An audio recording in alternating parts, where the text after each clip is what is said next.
The central truth of this book is simple but life-changing. Success is never the product of chance or endless hustle. It is the result of systems. Dreams alone are fragile, motivation fades, and raw effort without direction eventually burns out. But when you design the right system, aligned with your values and identity, your future stops being uncertain and starts becoming inevitable. That is the essence of Build the System. See your future grow effortlessly, and everything you will discover here grows from that foundation. From childhood, we are urged to dream bigger, to hustle harder, and to chase the future with relentless ambition. Teachers, mentors, and cultural voices make it sound as if pushing yourself past exhaustion and sacrificing balance is the only way to win. Yet here lies the hidden truth that most people never recognize. A dream without a system is nothing more than chaos dressed in a polished suit. It may look ambitious on the outside, but without structure, it collapses under its own weight. The men and women who have built extraordinary lives, lives of financial wealth, personal freedom, and deep meaning, did not arrive there simply by working longer hours or pushing themselves harder. They arrived because they learned to focus on the right things, in the right order, within the right framework. They worked less on frantic effort and more on structure, and that structure carried them farther than raw determination ever could. This book is about that very framework. We have, unfortunately, been sold a powerful lie. Culture glorifies the grind, worships stories of overnight success, and celebrates those who claim to thrive without sleep. It convinces us that endless busyness equals progress. But if you look closely at the people who win consistently, you will see something different. The true winners are not endlessly grinding. They are designing. While most people react to life's demands and distractions, they respond with intention, guided by systems they deliberately built. Their success is not magic. It is mechanical. It is not luck. It is structure. It is not frantic hustle. It is alignment. If you desire an abundant future, whether financially, creatively, or spiritually, you cannot hope it into existence. It must be engineered. You do not simply manifest success by wishing for it. You construct it. You build the systems that make achievement inevitable. And once that foundation is in place, your growth becomes steady, repeatable, and free from the volatility of mood or motivation. Systems are not cold, lifeless machines. They are containers for your energy, pathways for your purpose, and protective frameworks against burnout. A system gives your life momentum that repeats itself day after day, so progress continues whether or not you feel inspired. Systems free you from endless decision-making and release your mind to focus on vision, impact, relationships, creativity, and peace. They do not restrict you. They liberate you. This book is not written to give you a quick motivational boost or a short-term fix. Instead, it is a blueprint. A practical, lasting framework designed to help you create systems that reflect your identity and values, automate your growth, and construct a life where abundance is not something you chase. It becomes your baseline. We will start at the roots, with the design of systems that reflect who you are rather than imitating someone else's blueprint. From there, we will explore how to automate what drains your focus, organize your mind for clarity, build consistent habits, measure what truly matters, and scale your results in ways that align with the person you are becoming. The goal is not merely productivity, it is clarity. It is self-trust. It is freedom from chaos. You will be challenged not to do more, but to build better, to stop scattering energy across disconnected goals, and instead invest it in structures that multiply results. Once your system is in place, your future ceases to be uncertain. It becomes inevitable. Some people will try to skip this step. They will chase shortcuts, hacks, and one-time breakthroughs. They may achieve temporary wins, but they will remain stuck in cycles of inconsistency. This book is not for them. It is for builders.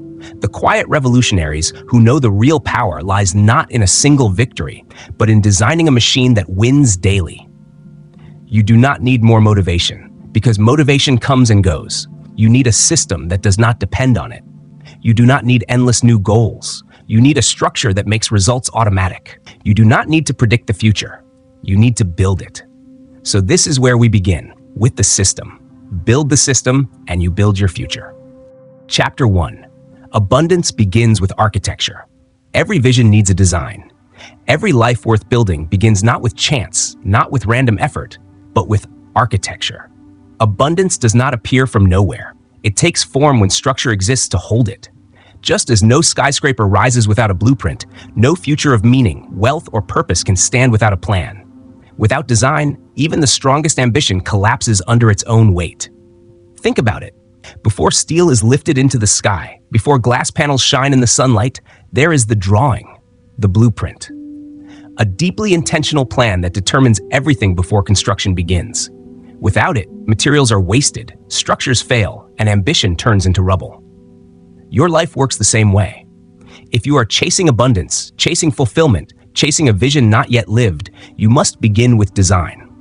Not the design of buildings, but the design of thoughts, habits, systems, and alignment. The mistake most people make is building backwards. They chase outcomes, money, recognition, influence. They fight to gain the symbols of success, only to realize too late that nothing supports them. Then they scramble to add routines, to patch together habits, to find order where there is none. But abundance does not reward the outcome chaser. Abundance flows to the system builder, to the one who creates an ecosystem where energy, time, focus, and resources all cooperate, not collide. Here's the truth. You already live inside a system. Whether you notice it or not, your current life is built on routines, beliefs, and defaults. These silent patterns create your days. They dictate your results. If you dislike what you see, it is not because you are broken. It is not because you lack discipline. It is because your system is producing exactly what it was designed to produce. Chaos, fatigue, unfinished work. These are not flaws in you. They are flaws in the design, and design flaws can always be rebuilt. This chapter is about that rebuilding.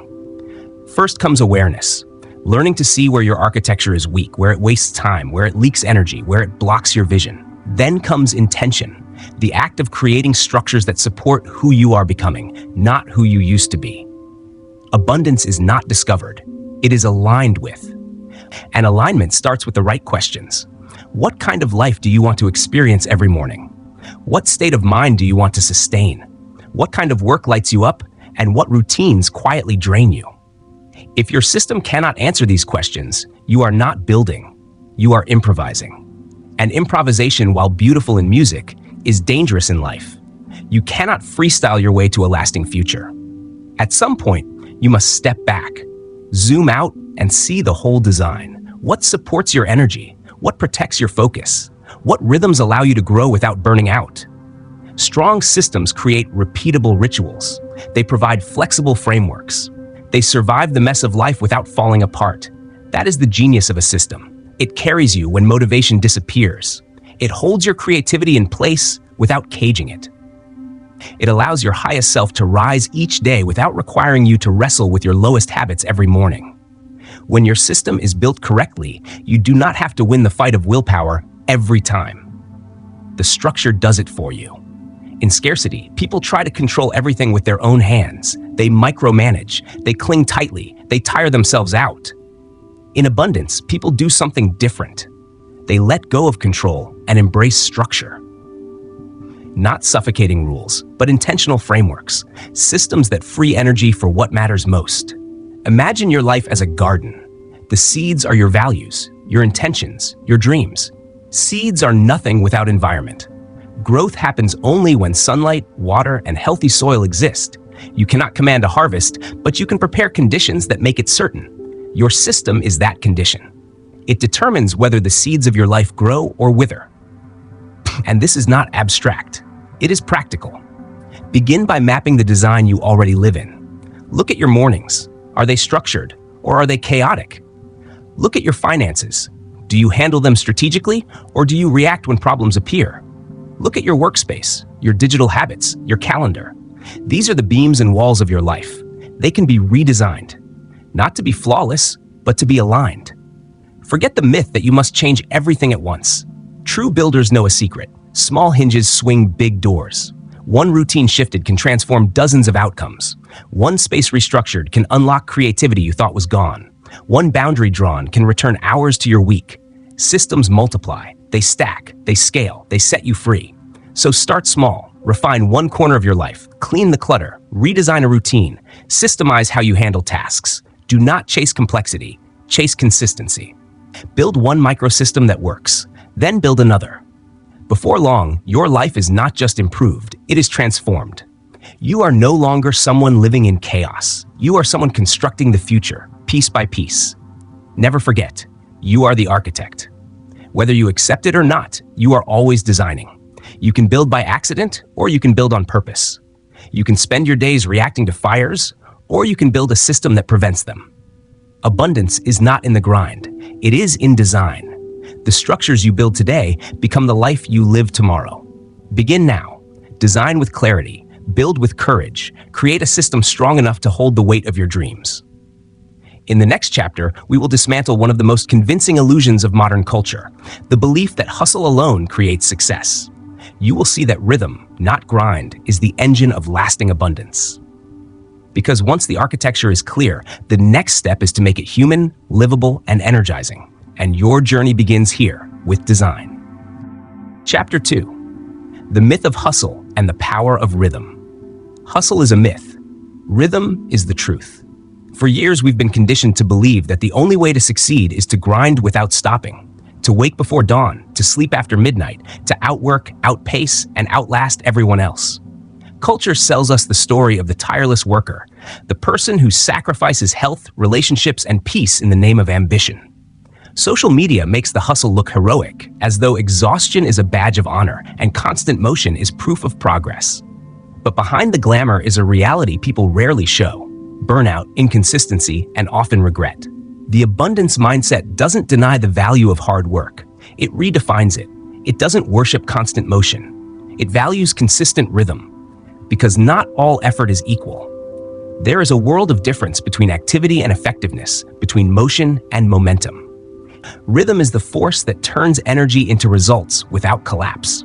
Hustle seduces because it feels powerful in the moment. It gives you the illusion of control. Work longer, push harder, sleep less, and maybe you'll get ahead. And sometimes you do, temporarily.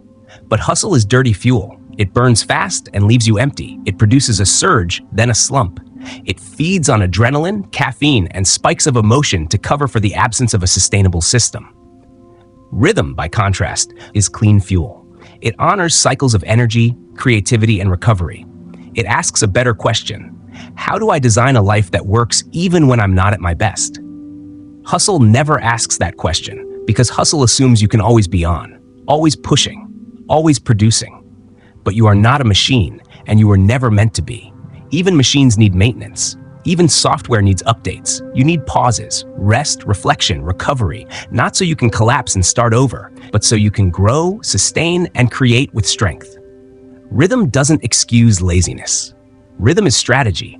It is the pattern of output that allows you to generate value without destroying yourself.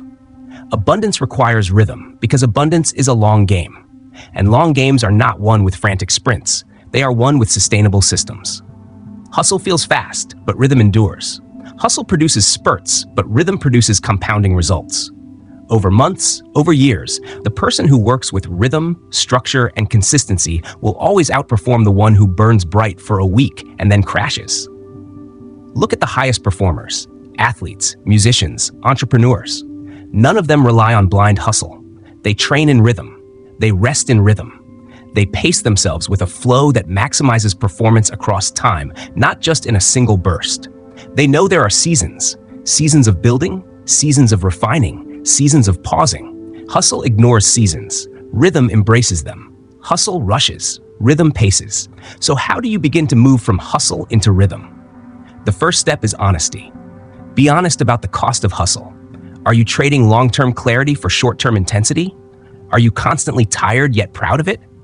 Are you checking boxes but never feeling true progress? If so, you're running on dirty fuel.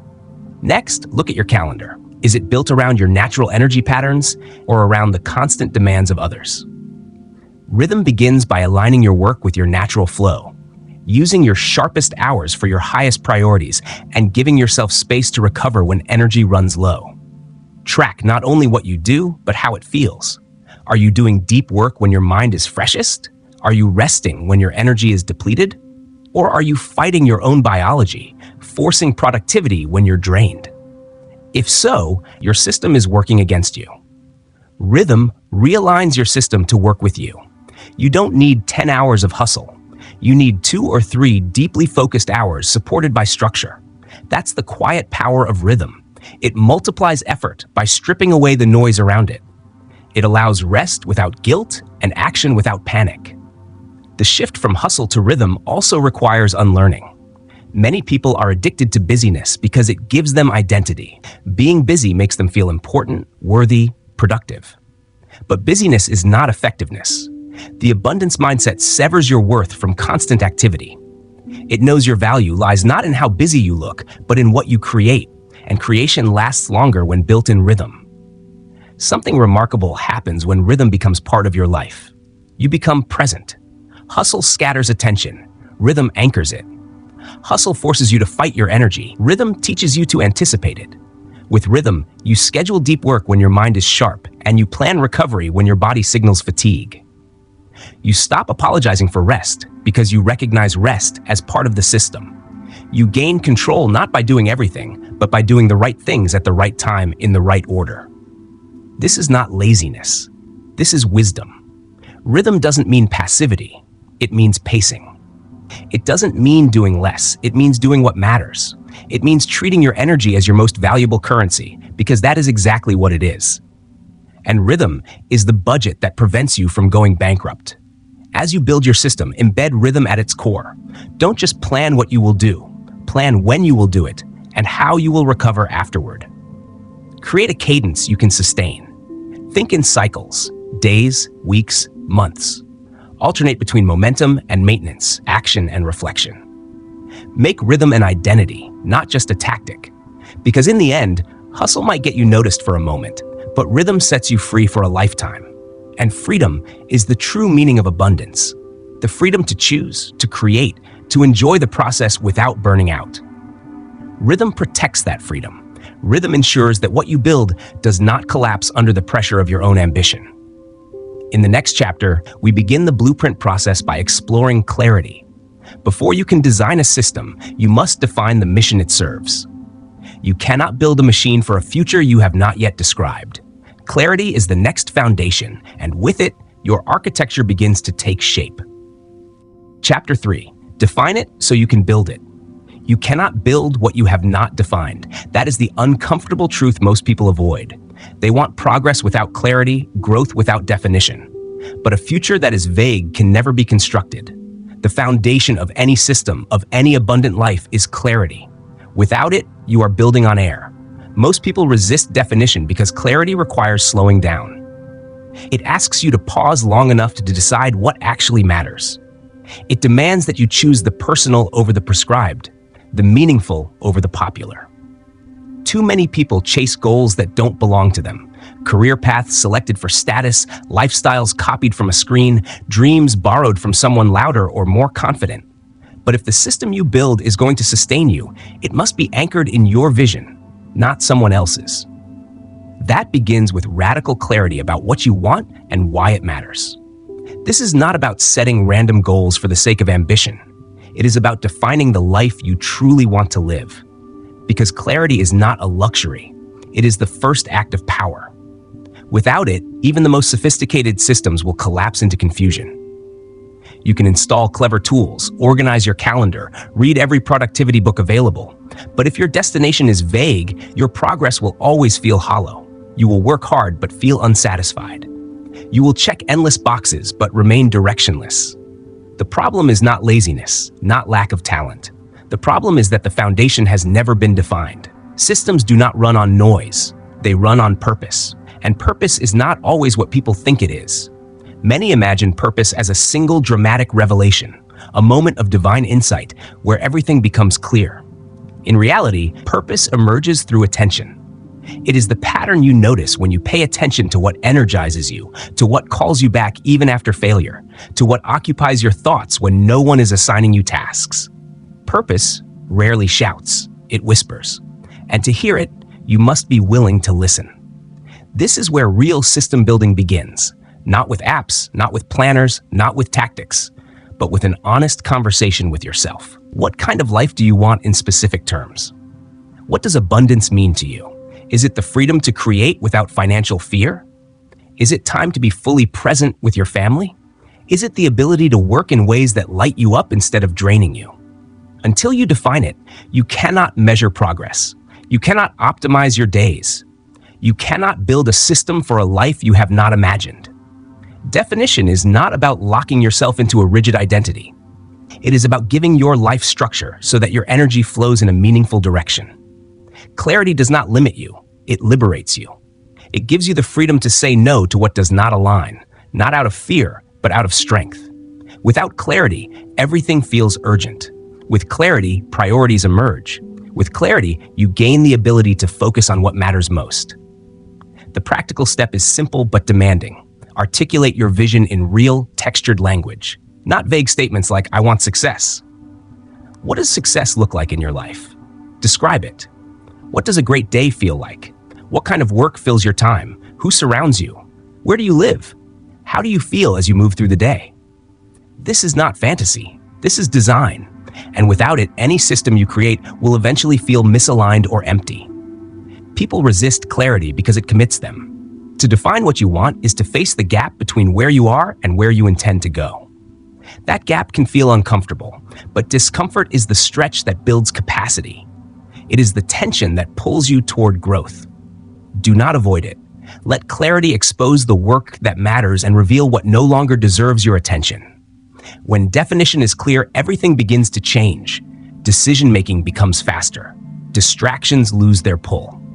Your schedule starts to take shape around your true priorities. You stop scattering energy across 10 shallow pursuits and begin building deeply into one. The people who shape the world most profoundly are not those who attempt to do everything. They are those who define their mission with precision, then construct systems that serve it. Their systems follow their vision, not the other way around. So define your vision and then anchor it in your daily structure. That might mean reshaping your mornings to set the tone. It might mean redesigning your workspace to remove friction. It might mean saying no to commitments that drain you, or protecting time for rest as non-negotiable. The details differ, but the principle is the same. Definition creates alignment, and alignment allows systems to function without constant struggle. This is how you move from scattered ambition to focused momentum. You stop managing everything and start managing what matters. You don't eliminate effort, you channel it. That is the gift of definition. It acts as a compass. And in a world of infinite distractions, the compass is more valuable than the map.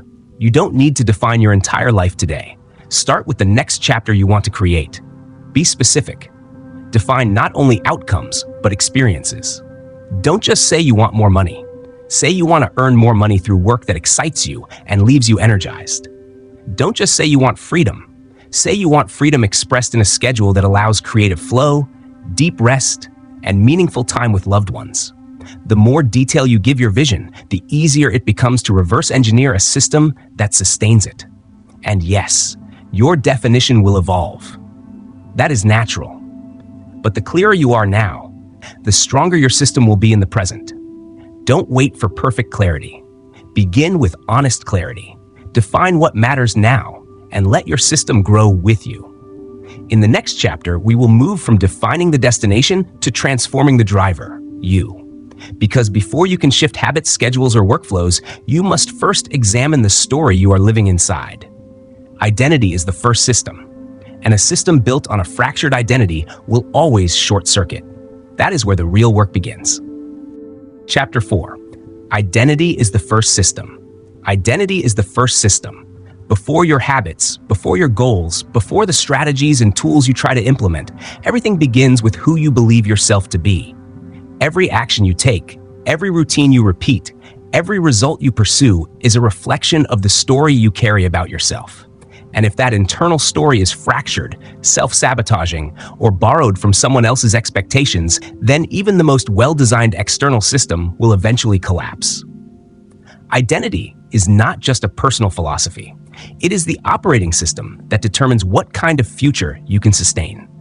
Most people try to build their lives from the outside in, chasing tools, chasing productivity hacks, chasing new habits. They believe that if they can just find the right routine, the breakthrough will finally come. But here's the truth. No external system can consistently outperform the identity it is built upon. If deep down you believe you are disorganized, unworthy, incapable, or destined to fail, then no matter how polished your plan is, your subconscious will find ways to undermine it. You'll skip steps. You'll abandon consistency. You'll procrastinate at the very moment when persistence matters most, and you won't even know why. The reason is simple. The system is incompatible with the story you've been telling yourself. Identity always wins. The real transformation begins not when you change your outcomes, but when you change your narrative. That story you repeat silently is not permanent. It is not fate. It is programmable. Your sense of self has been shaped by experiences, by challenges, by choices you've made, and choices others have made for you. But just as it has been shaped, it can be reshaped. Identity is not a fixed label stamped at birth. It is a construct you continue to maintain. And because it is maintained, it can be rebuilt. If you want to build systems that lead to a new future, you must first become the kind of person who can live inside that future. That does not mean pretending to be someone you're not. It means deliberately upgrading the story you hold about yourself and reinforcing it with aligned action. Identity does not shift through hope or wishful thinking. It shifts through evidence. Every time you show up with discipline, every time you follow through on a promise, every time you act in alignment with the person you intend to become, you give yourself proof. And proof changes belief. This is not about faking it until you make it. This is about behaving it until you believe it. Action before belief. Evidence before certainty. You don't need to trick yourself. You need to accumulate undeniable proof that you are who you say you are becoming. With each action aligned to the identity you want to inhabit, that identity grows stronger. Over time, those actions stop feeling forced. They become natural. They become normal. And when identity stabilizes, the systems built upon it no longer require constant willpower to sustain. This is why internal alignment is more powerful than raw determination. Willpower runs out quickly when your identity and your goals are at war. If you're always fighting yourself, pushing against beliefs of inadequacy or doubt, you will burn out. But when your self-concept supports your vision, friction fades. Consistency becomes natural. The system sustains itself because it is built on harmony, not resistance. Shifting identity doesn't require dramatic reinvention. It requires steady, intentional upgrades. Begin by identifying the limiting stories you've been living inside. Perhaps you've accepted the idea that you're someone who can't follow through, someone who is always late, someone who never quite measures up. These stories often show up quietly, in procrastination, in jokes at your own expense, in hesitation when opportunity knocks. But those stories are not facts. They are narratives, and every narrative can be rewritten. To rewrite identity, start with clarity. Define the version of you who would thrive inside the future you want. How does that person think? How do they speak? How do they make decisions? What habits support their strength? Who do they choose to surround themselves with? Once you can see this version of yourself clearly, begin aligning your daily actions with that vision. Not perfectly, but consistently. Every aligned choice is a brick in the foundation of your new system. The process will not be instant. It will require repetition. You will slip into old patterns at times. That is part of growth. The goal is not flawless performance. The goal is reinforcement. With each action that aligns with your upgraded identity, your brain slowly accepts the new story as normal. And when identity shifts, systems become easier to build. Habits no longer feel forced. They feel natural because they belong to the person you now believe you are. This is the invisible work beneath every visible result. It matters more than any planner, any tactic, any method. Because the story you believe determines the actions you permit yourself to take. If you believe you're someone who always quits, you'll avoid commitments. If you believe you're disorganized, you'll stop trying to organize. If you believe you're unlucky, you'll dismiss every opportunity as undeserved. These are not just thoughts, they are permissions. And when your system and your self-perception clash, identity will always win. So the work is simple but profound. Make the better version of yourself feel familiar. Normalize growth. Raise your baseline. Speak to yourself differently. Catch the moments when you diminish your potential in passing comments or private thoughts. Defend your future against the voice of your past. Replace the story of survival with the story of creation. Replace weakness with strength. Replace doubt with vision. And then live in a way that proves that story true. Eventually, you will not have to remind yourself who you are becoming. Your actions will make it undeniable. You'll look around and see evidence. A calendar that reflects priorities, work that matches strengths, relationships that energize, rhythms that sustain instead of exhaust. That is when you know the system has taken root, not because it is perfect, but because it feels natural, almost effortless. Identity sets the tone. It shapes habits, boundaries, goals, and responses to challenge. When your identity aligns with your vision, the uphill battle ends. You begin moving forward with rhythm, with purpose, with clarity. From the inside out, your system becomes stable. In the next chapter, we will move from identity to execution, where ideas turn into daily structure. You will see why systems, not motivation, are the true engine of progress. And you will learn how to build a process that runs with or without inspiration. Because once the story inside you is aligned, the machine you build outside can finally run smoothly. Chapter 5. Systems eat motivation for breakfast. Motivation is unreliable. Systems are not. That is the truth most people avoid because the world around us glorifies motivation. We live in a culture obsessed with motivational quotes, hype videos, and energy-fueled morning routines. But the reality is simple. Motivation is inconsistent. It fades, it fluctuates, it arrives late, and it leaves early. If your future depends on whether you feel inspired enough to act, you are already in trouble. The people who create lasting results, the kind that compound year after year and eventually lead to freedom, do not rely on motivation. They rely on systems. Because systems don't care how you feel. They don't ask if you are tired, uncertain, or unprepared. They just work.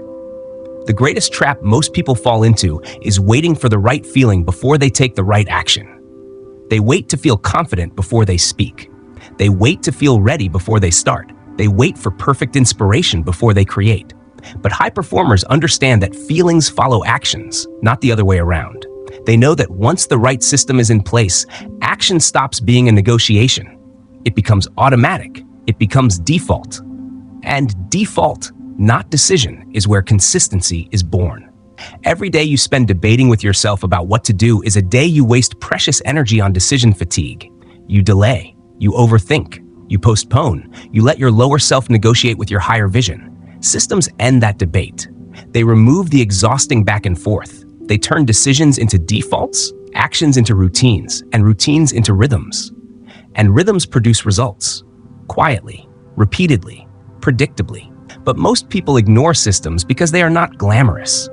Systems don't create flashy headlines. They don't deliver the quick dopamine hit of a big win. They are quiet, steady, invisible. Yet they are the true engine behind every extraordinary outcome. Think of brushing your teeth. You don't wait to feel motivated before you do it. You don't need inspiration. It is simply built into your system of hygiene. It's non-negotiable. Now imagine if your fitness, your creative output, your learning, or your financial discipline were treated the same way. Automatic, consistent, built into your day without debate. That is the power of systems. The key to building a system that outlasts motivation is simplicity. Complexity creates friction, and friction kills consistency. A good system is easy to start, easy to repeat, and hard to forget. It should feel so natural in your environment that skipping it feels uncomfortable. It should reduce the number of choices you have to make, not multiply them. That is what makes a system sustainable. Start with the actions you want to do consistently. Then ask, how can I make this so simple, so obvious, that doing it becomes easier than not doing it? If you want to write daily, don't demand a full chapter. Start with a single paragraph. If you want to work out, don't commit to 90 minutes. Commit to 5 minutes. Most days, you'll do more. But the system ensures you always begin. And once you begin, momentum carries you forward. This is the dividing line between amateurs and professionals. Amateurs wait for inspiration. Professionals rely on systems. The writer who publishes every week doesn't feel inspired every day. They write anyway. The entrepreneur who builds product after product doesn't always feel ready. They trust their process. The athlete who trains through fatigue doesn't love it every time, but the system is already in place. It carries them through the low points. It creates results while others are still waiting for the mood to strike. Motivation, by its nature, cannot be trusted. It is shaped by sleep, diet, weather, mood, conversations, and 1,000 other variables you cannot fully control. To build your life on motivation is to build a house on shifting sand. Systems, by contrast, are solid ground. They are stable, measurable, dependable. They allow you to track progress and adjust with clarity. And when something doesn't work, you don't blame yourself. You fix the system. That is the power of having one. The people who achieve lasting success are not the most passionate, the most talented, or the most confident. They are the ones who remove friction from their process. They design environments where the right action happens naturally. They understand a paradox. Structure creates freedom. By automating the basics, they protect energy for what truly matters: creative thought, problem solving, connection, and vision. Designing a system is not about micromanaging your entire life. It is about creating flow. It is about deciding in advance what happens after the alarm clock rings, where your energy goes in the first hours of the day, how you handle interruptions, and how you reset after setbacks. It is about defining triggers that lead to your best work, and then letting those triggers guide you without endless overthinking. When you design this in advance, you stop reinventing your life every morning. The system carries you. One of the greatest advantages of a system is how it protects you during chaos. There will be days when you're tired, when plans collapse, when circumstances shift. Motivation will not be there for you in those moments, but your system will. It raises your baseline. It ensures that even your bad days produce more progress than most people's best. It prevents collapse by giving you a structure that adapts. The best systems are flexible, not rigid. They evolve with your seasons of life. They adjust to your energy. They bend without breaking. That is the balance you want. Discipline without exhaustion, flow without chaos, automation without detachment. A system that runs quietly in the background, producing results whether or not you feel motivated. If you've struggled with inconsistency, don't blame your willpower. Examine your structure. If you keep starting and stopping, it's not because you lack discipline. It's because you haven't made success simple enough to repeat. Build a system that serves you, and you won't need constant hype. You won't dread the work. You won't burn out trying to force progress. You will show up from clarity, knowing that your process is carrying you where you want to go. And here's the irony. When you rely on systems instead of motivation, motivation actually shows up more often. Because you're not demanding it, it comes naturally. It becomes a bonus, not a requirement. Your system makes space for it, but never depends on it. In the next chapter, we'll turn to the most overlooked system of all, your time. You'll learn why time is not something to manage like a resource, but something to shape like a structure. Because your future does not depend on how much time you spend. It depends on how well you design it. Chapter 6. Time is a system, not a resource. Time is not a resource. It is a system. That distinction changes everything. When you treat time like money, you reduce its value, because money can be earned again, saved again, replaced again. Time cannot. Once it is gone forever. That is why those who achieve abundance never handle time casually. They do not merely react to it, they design it. Most people don't lose time in big dramatic blocks. They lose it in fragments. 10 minutes scrolling, 15 minutes reacting to a message, half an hour drifting in conversation that doesn't matter, and then an afternoon slips away. A week dissolves into busyness. A year fades into memories of distraction. This doesn't happen because people lack discipline. It happens because they never learn to architect time like the system it truly is. A well-designed time system does not begin with a to-do list. It begins with intention. What are you building? What kind of life do you want this day, this week, this season to support? That is the first question, because until you define what time is for, you will keep handing it away to whatever shouts the loudest. Most people ask, what do I have to do today? High performers ask, what matters most today? That single shift changes the way hours are used. Once you know what matters, you can reverse engineer the day to serve it. Every block of time becomes a container, a tool, a piece of the system that directs your energy toward purpose. For the average person, the calendar is a place to store appointments. For those who design their time, the calendar is a canvas. Every color block is intentional. Every entry is a decision. The hours are not filled for the sake of looking busy. They are shaped so that the most valuable work happens at the sharpest energy peaks.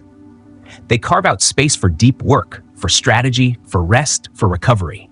And when interruptions come, and they always do, the system, not panic, decides how to respond. The shift from time management to time design requires awareness. It requires recognizing that not all hours are created equal. An hour of multitasking is not equal to an hour of focus.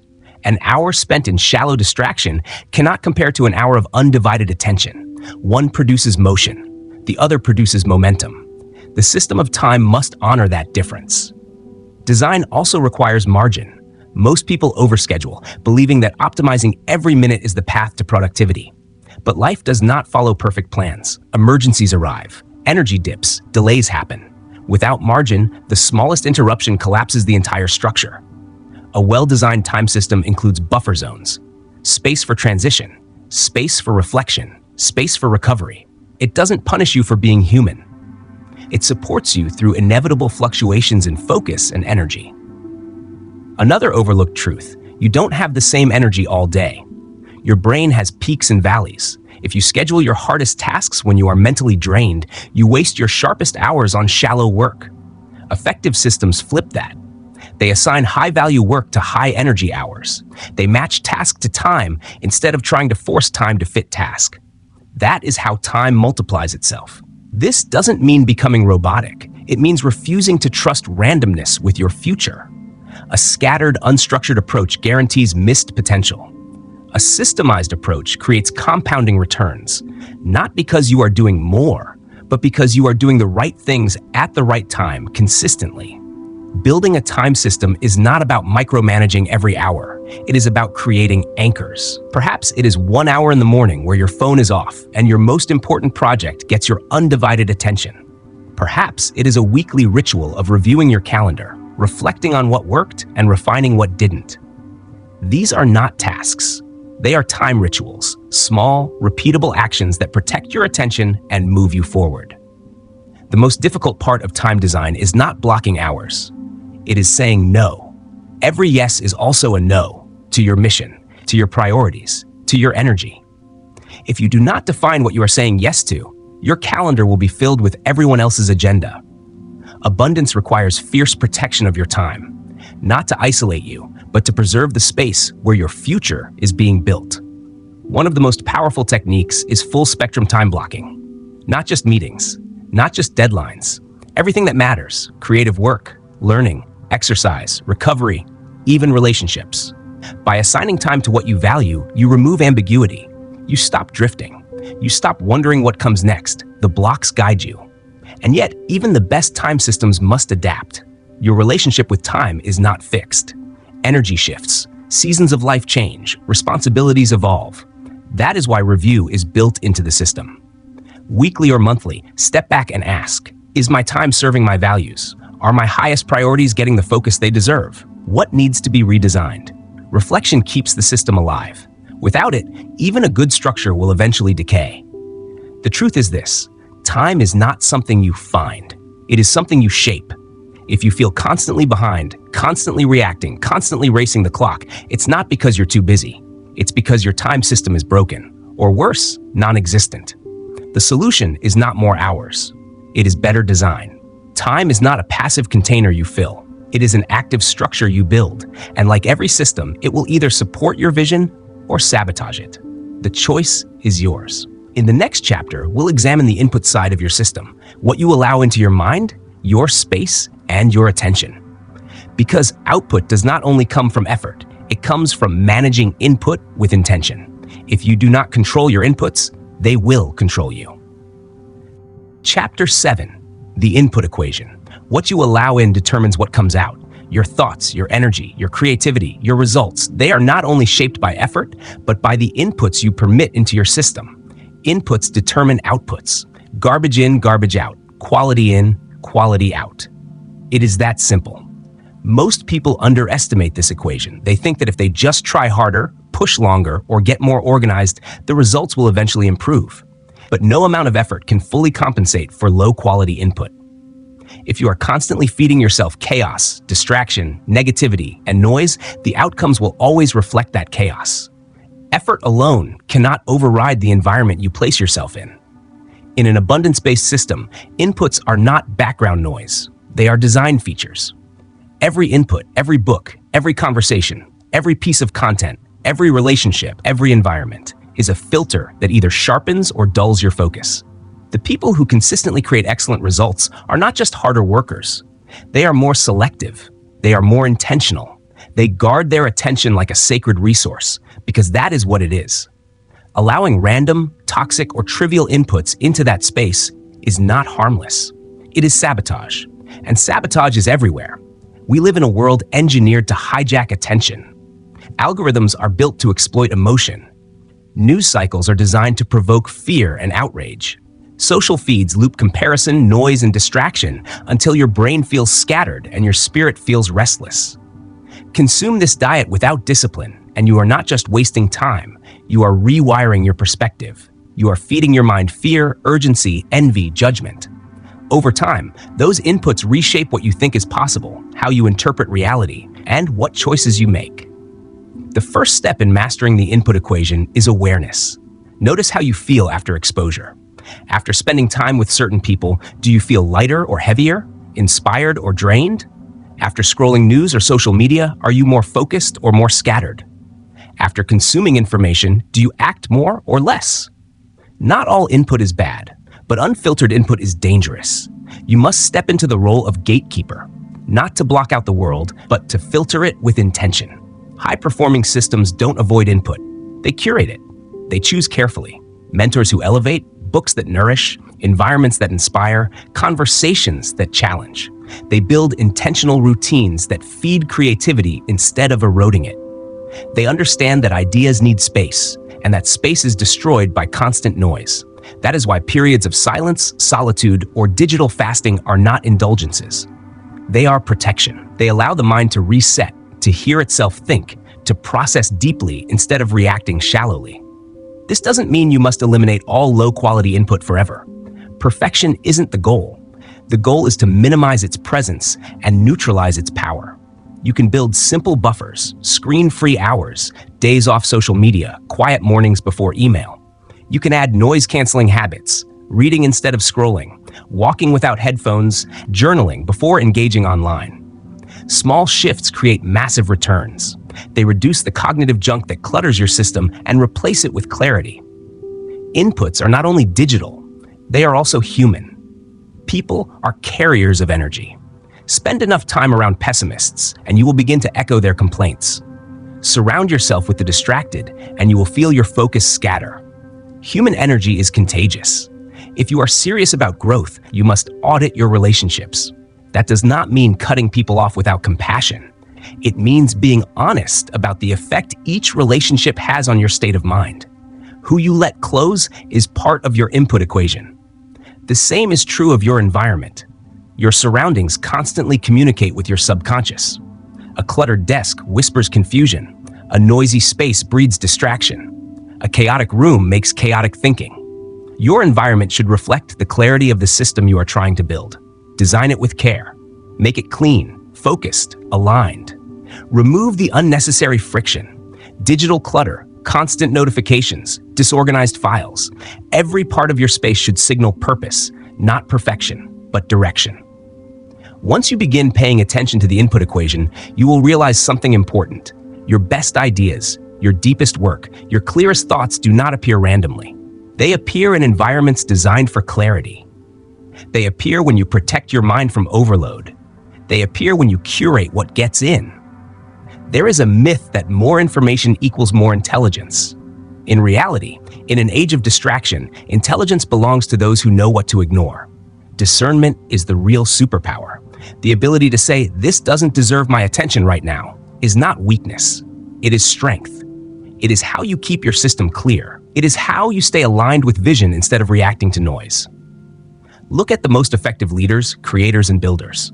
They are disciplined about inputs. They read selectively. They minimize news consumption. They reduce screen time. They create before they consume. They ask one question about every input. Does this help me build? If the answer is no, it is set aside.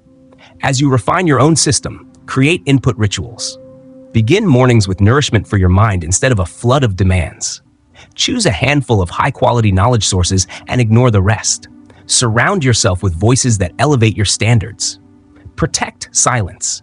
Make room for boredom. It often produces breakthroughs. Guard thinking time as carefully as you guard money. When you take control of the inputs, you begin to experience something rare: clarity. Your energy stabilizes. Your focus sharpens. Your emotional state steadies. You stop feeling pulled in 20 directions. You begin to respond from vision, not react from distraction. You discover the quiet power of alignment: less noise, more clarity, better output. The equation is simple: better inputs, better outputs. It is not about working harder. It is about choosing what you feed your system, because what goes in will come out. In the next chapter, we'll focus on repeatability, how to build systems that deliver value day after day without constant reinvention. Once your inputs are clean, the next step is to create outputs that compound: consistent, efficient, and sustainable. Chapter 8. Build once, benefit daily.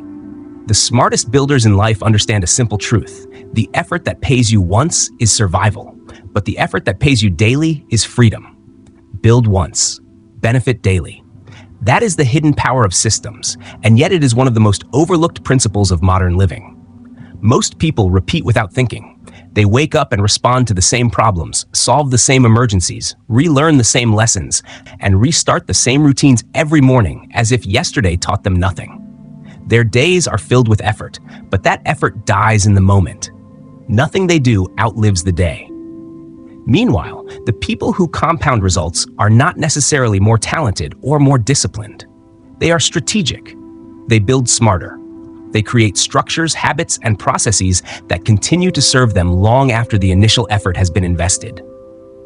That is the logic of leverage. 1 hour of building today can save 10 hours of frustration tomorrow. One system created once can deliver results 100 times over. Think about it. You spend a single afternoon documenting a process, and for years, others can follow it without you repeating yourself. You take 30 minutes to design a checklist, and mistakes you used to make weekly disappear forever. You create a simple template for emails or reports, and suddenly you have reclaimed hours every month. These actions are not glamorous. They won't appear on anyone's highlight reel, but they are the bedrock of a systemized life. The builder's mindset is different from the reactive mindset. Most people live in daily maintenance mode, constantly fixing what breaks, constantly solving what's urgent, constantly reinventing. Builders refuse to stay trapped there. When they see recurring friction, they don't just sigh and move on. They ask, how do I build this once so I never have to rebuild it again? Inefficiency is not just an annoyance, it is a signal. It is a message saying, here is an opportunity to build better. This principle applies everywhere. In health, it looks like creating a weekly meal plan and grocery list that prevents daily stress about what to eat. In finances, it looks like automating transfers, savings, and bill payments so wealth grows in the background without effort. In relationships, it can be as simple as scheduling recurring date nights or family check-ins, so connection does not depend on memory. In work, it means creating standard operating procedures so tasks can be delegated and repeated without error. When you begin to see life this way, you notice opportunities everywhere. Systems multiply your impact. They preserve your energy. They allow you to earn back your time.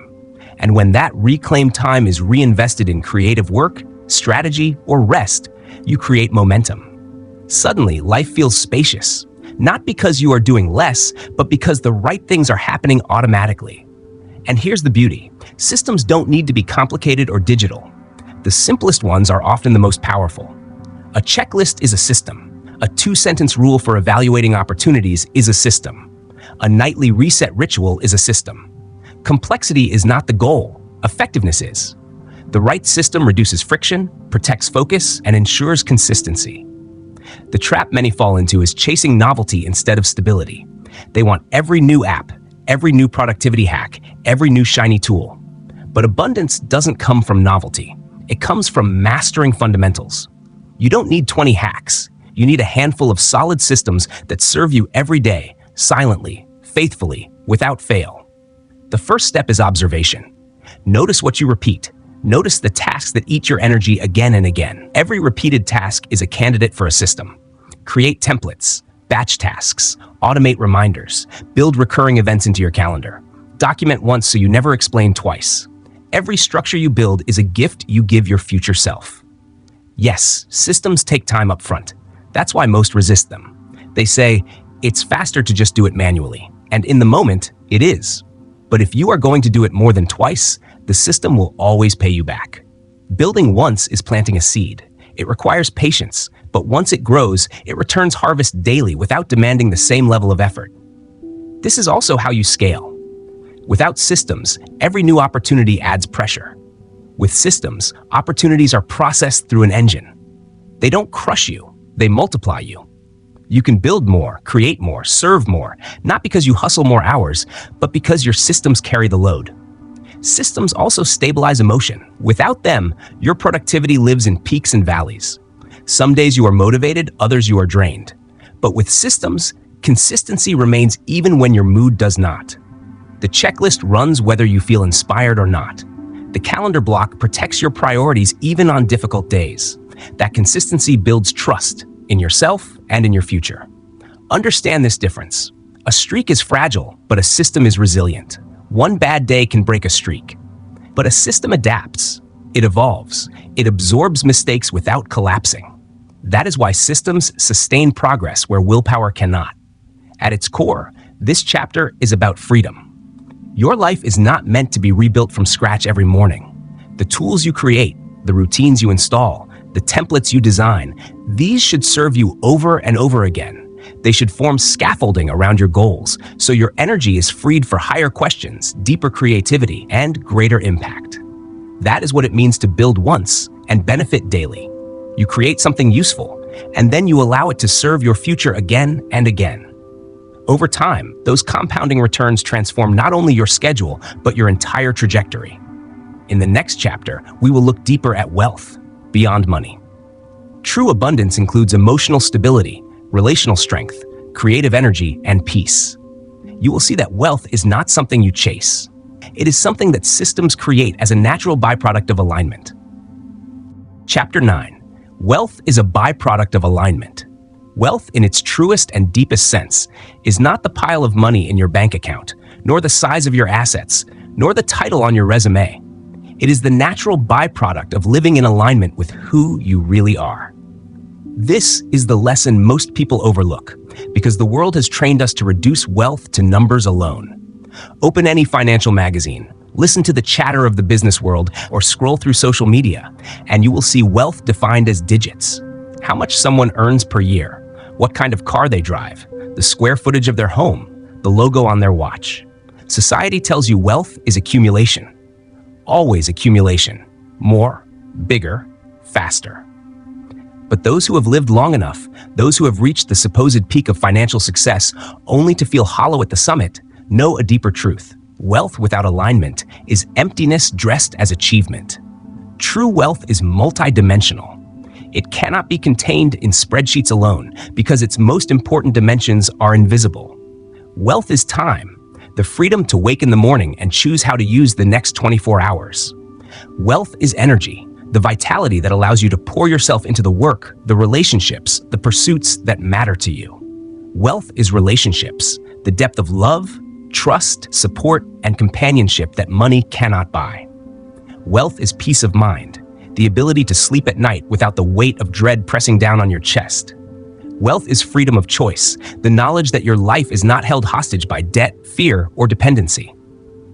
When all of these dimensions are present, you are wealthy beyond measure, even if the world cannot see it. But here is the paradox. You do not build true wealth by chasing it directly. The more you make money the center of your pursuit, the more it slips through your fingers. Or worse, the more it costs you the invisible forms of wealth. You cannot trade away your health, your relationships, your integrity, and expect to feel rich. That is why alignment is the secret. Wealth is not created by chasing. It is created by aligning. When your life, your values, your actions, and your systems all point in the same direction, prosperity begins to grow naturally, quietly, without strain, like a river flowing downhill. The mistake most people make is believing that wealth must be purchased through sacrifice, that in order to become somebody, they must live as a ghost of themselves. They imagine a path where joy must be traded for productivity, where rest must be sacrificed for progress, where health must be surrendered for income. They treat life as a ledger where their vitality, peace, and family are debits in service of a single credit called success. But what kind of success leaves you depleted, isolated, and bitter? That kind of wealth is counterfeit. Alignment changes the equation. Alignment is the state in which your effort and your identity are not in conflict. It is the place where the work that builds your future also nourishes your present. It is the moment when progress feels less like depletion and more like growth. Imagine a musician who loves their craft. Their hours of practice are still demanding, but those hours do not rob them of life. They enrich it. Imagine a teacher who is called to teach. Their days are long, but their exhaustion is mixed with joy because their work is aligned with their purpose. That is alignment. But alignment does not appear by accident. It must be designed. It must be chosen. The first act of wealth is permission, the permission to define success on your own terms. Not the terms you inherited from your parents, not the terms culture shouts at you from every billboard, not the terms that promise admiration but deliver emptiness. True success is defined by you, and it always comes with trade-offs. Maybe it means earning less money but gaining more freedom. Maybe it means simplifying your lifestyle so you have more time with your children. Maybe it means choosing depth in your relationships instead of breadth in your social network. Wealth built in alignment with your truth is always worth more than wealth built in service to someone else's script. And the wealth created through alignment feels different because it comes without the toxins of fear and anxiety. It is clean energy, sustainable energy. It does not rely on force or manipulation. It does not require you to wear masks or exhaust yourself in endless performances. It comes through integrity. Your relationships stop being transactional. They become collaborations. Your work stops being a hustle. It becomes an offering. Your opportunities no longer feel like battles. They feel like natural extensions of the life you are living. This shift is visible even from the outside. People who live in alignment radiate something rare: coherence. Their words, their actions, their energy are not fractured, and coherence is magnetic. Clients, friends, mentors, and opportunities are drawn to coherence the way plants lean toward light. This is why aligned individuals often seem lucky, because alignment itself is a force that attracts. But do not confuse alignment with ease. Aligned effort is still effort. You will still work hard. You will still sweat and stretch and sometimes ache. But the work will feel different. It will feel like investment, not sacrifice. It will strengthen you instead of draining you. And because it strengthens you, it compounds. Each action adds capacity, not depletion. And over time, the returns multiply. That is why aligned effort always outpaces forced effort in the long run. And yes, even the financial side of wealth changes under alignment. When you work in a way that reflects your truth, you naturally create value. You see problems more clearly. You bring a presence of authenticity in a world addicted to pretense. And because people hunger for realness, authenticity becomes a rare and magnetic currency. You no longer have to chase opportunities. They begin to chase you. Not because of perfect resumes, not because of the loudest advertising, but because your system is reliable, trustworthy, coherent. Money begins to arrive not as a desperate goal, but as a natural result. That is why wealth is a byproduct of alignment. It is not that you ignore money. It is that you refuse to crown it king. You place value at the center. You place service at the center. You place integrity at the center. And when those are present, prosperity will always find its way to you.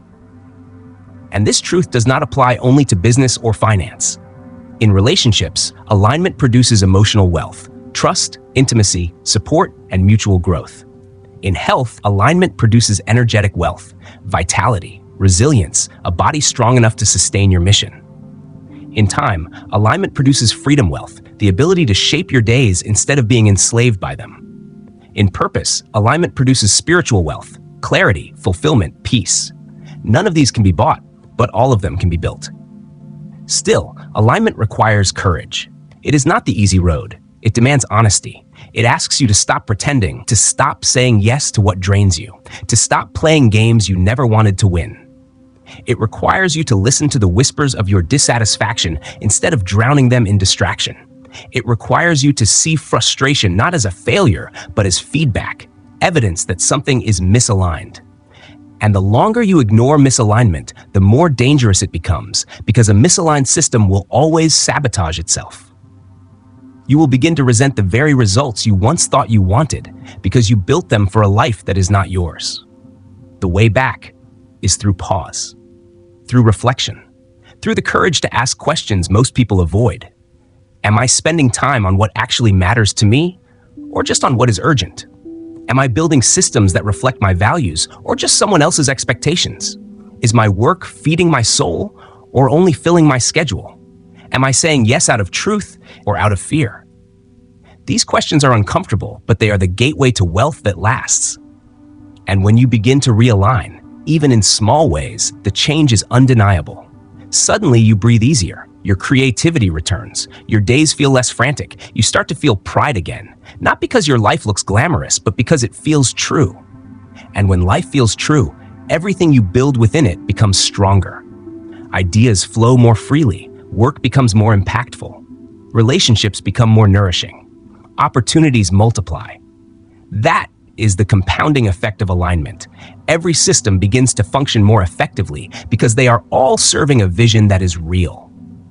This is when wealth begins to take root, not as a finish line to be chased, but as the natural result of living and building in integrity.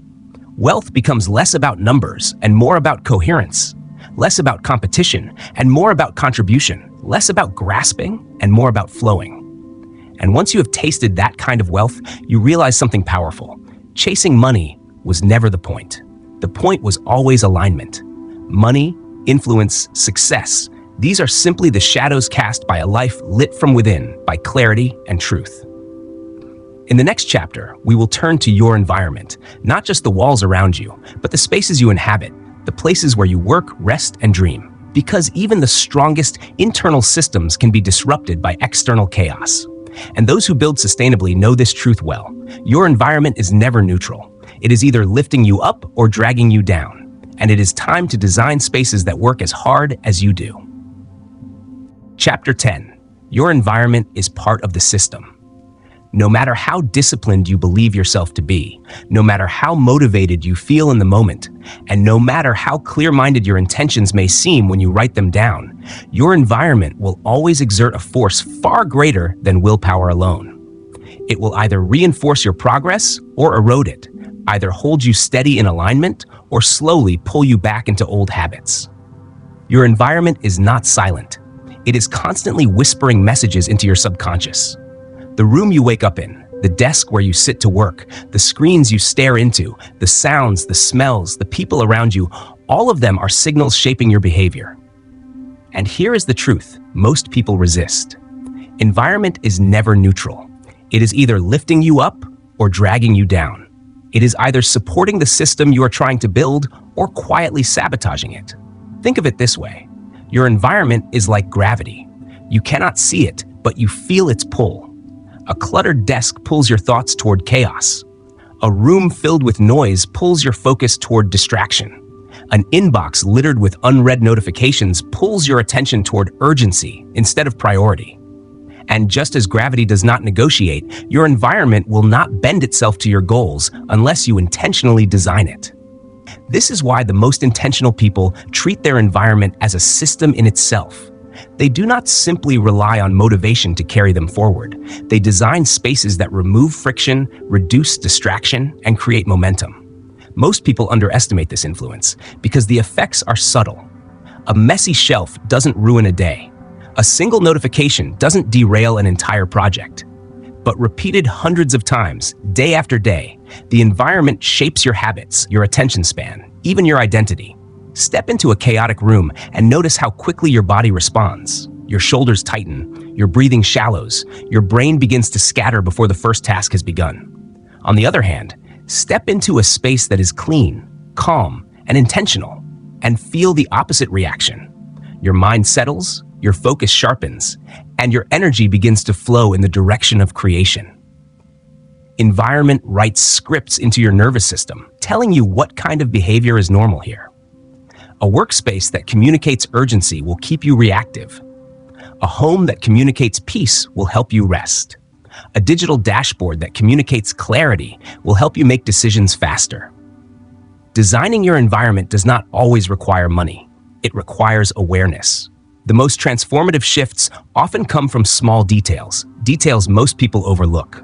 A journal left on the nightstand becomes an invitation to reflect before sleep. A glass of water placed on the kitchen counter becomes a nudge toward hydration instead of coffee. A yoga mat rolled out in the living room communicates movement more powerfully than an unused membership card in your wallet. Every object in your space is either a cue that pulls you closer to your higher self or an anchor that tethers you to old patterns. And this principle applies just as much to the digital world as the physical one. In fact, your digital environment may be even more influential because it travels with you everywhere. Your phone, your laptop, your inbox, your social media feeds. These are not just tools, they are environments. If your home screen is a wall of red notification badges, if your browser is cluttered with endless tabs, if your inbox is a battlefield of spam and unread messages, your nervous system is being trained to live in constant micro-stress. You may not notice the strain consciously, but it fragments your thinking, shortens your patience, and conditions your brain to expect interruption every few minutes. The solution is intentional digital design. Unsubscribe from emails that add no value. Turn off notifications that do not serve your highest priorities. Organize your files so you can retrieve what you need without hesitation. Limit the number of apps you depend on, and instead master a few deeply. Close tabs when you finish tasks, use focus modes, and set boundaries around when and how you engage with your devices. Remember this: your devices should serve your goals, not dictate them. Your attention is the most precious resource you own, and your digital environment is the gatekeeper that decides how much of it you keep and how much of it leaks away. But environment is not only about spaces and tools, it is about people. The relationships you maintain are part of your ecosystem. Who you spend time with will elevate or erode your standards, expand or shrink your sense of possibility. If you surround yourself with people who are reactive, negative, or addicted to scarcity, you will begin to adapt to their rhythm, not because you intend to, but because human beings are profoundly shaped by proximity. On the other hand, if you place yourself near those who are intentional, visionary, grounded in action, their systems will influence yours, their energy will pull you upward, and their presence will normalize excellence. This doesn't mean cutting everyone out of your life. It means curating with care. It means becoming selective about where you invest your emotional bandwidth. It means recognizing that energy is contagious and protecting your system from those who refuse to build anything of their own. Environmental design is not about perfection or control. It is about support. It is about reducing unnecessary resistance and replacing it with cues that make the right choices feel effortless. A book placed in plain sight is more likely to be read. A meal plan written on the fridge is more likely to be followed. A calm, organized workspace doesn't just make you more productive. It makes you feel like someone who values meaningful work. When your environment reinforces your values, it strengthens your identity. And identity, once reinforced, becomes the most powerful system of all. Because environment and identity are inseparably linked in a loop. Change your environment, and your identity begins to evolve. Strengthen your identity, and you naturally begin to reshape your environment. A person who wants to be healthy doesn't just exercise, they design their kitchen to support nourishment. A person who wants to be a writer doesn't just wait for inspiration, they place a notebook in every room. A person who wants to be financially free doesn't just budget, they design their digital banking to automate good decisions. The environment you choose is a silent partner in the story you are writing about yourself. Of course, life is not sterile. Families are noisy. Circumstances change. Workplaces may not be fully under your control. But perfection is not the goal. Optimization is. Even the smallest changes ripple outward. One drawer organized, one app deleted, one boundary set can tilt the scale in your favor. and momentum compounds. The more your environment reflects your best self, the easier it becomes to act like that self. That is why some of the highest performers in the world often choose the simplest setups. Their spaces are not flashy, they are functional. They are curated to reduce decision fatigue, eliminate distractions, and channel energy into the work that matters most. They understand that every item on a desk, every sound in a room, every person at a table is either a multiplier or a drain. You do not need to control everything, but you do need to curate intentionally. Because your future is too important to be shaped by a chaotic environment you refuse to manage. And here's the deeper truth. Environment is not only about where you are, it is about what you tolerate. The mess you ignore, the distractions you justify, the boundaries you fail to set, these are not neutral. They are active forces in your system. Left unchecked, they become the reasons your goals stall. But when you take responsibility for your environment, you reclaim control that most people give away. You stop being a victim of your surroundings and become the architect of them. Your environment is not decoration. It is infrastructure. It is the silent engine either propelling you forward or grinding you to a halt.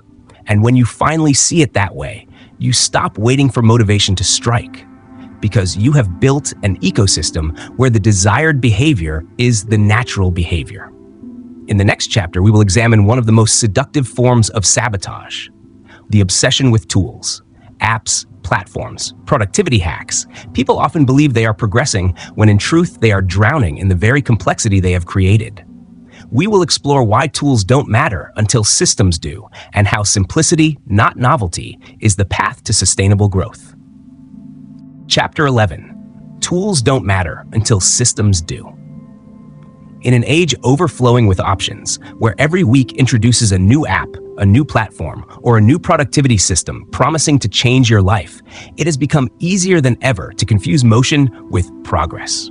People download shiny apps, test endless features, color code dashboards, and fill folders with templates, all while convincing themselves that these acts are forward movement. Yet most of this is not progress. It is procrastination dressed up as productivity. It is the art of looking busy while quietly avoiding the work that actually matters. The truth is sharp and often uncomfortable. Tools don't matter until systems do. No tool, no matter how sophisticated or hyped, can rescue you from disorganization or inconsistency if you have not yet built a structure worth amplifying. A tool is only an amplifier, never a savior. It speeds up whatever is already in place. If your system is broken, unclear, or non-existent, a tool will not fix it. It will simply accelerate the chaos. And if your system is solid, even the simplest of tools will make it more effective.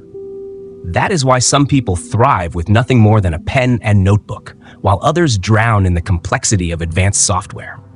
The difference is not the sophistication of the tool. It is the clarity of the system that tool supports. Consider this: switching tools when you lack a system is like changing pens when you haven't yet decided what to write. It is movement, but not progress. It feels active, but it produces nothing lasting. Many people become stuck here, endlessly circling, waiting for the perfect app or planner that will finally make everything click. But readiness does not come from gear. It comes from clarity. A simple spreadsheet, used consistently and tied to a clear process, is infinitely more powerful than the most advanced project management suite left unused. Systems live at the core of all real progress. They define how you decide what matters, how you schedule your time, how you execute your priorities, and how you review your progress. None of these require expensive technology. They require discipline, reflection, and intentional design. Once those are in place, the right tool becomes obvious because it feels natural. It enhances what already works instead of trying to patch over what is broken. Until then, adding more tools is like building faster trains without laying any track. You may move quickly, but you will not arrive anywhere meaningful. This is why consistency always outperforms complexity. The tool that you will actually use every day without resistance is far more valuable than the tool that dazzles you for a week but then gathers digital dust. Tools should reduce friction, not create it. They should simplify your system, not demand endless customization. The more energy you spend tinkering with tools, the less energy remains for deep work, for creation, for the execution that actually changes your life. The most important shift, then, is not to ask, what tool should I use? But instead to ask, what system am I trying to build? What behavior am I trying to repeat? What outcome am I trying to sustain? Tools exist to serve these answers, not to replace them.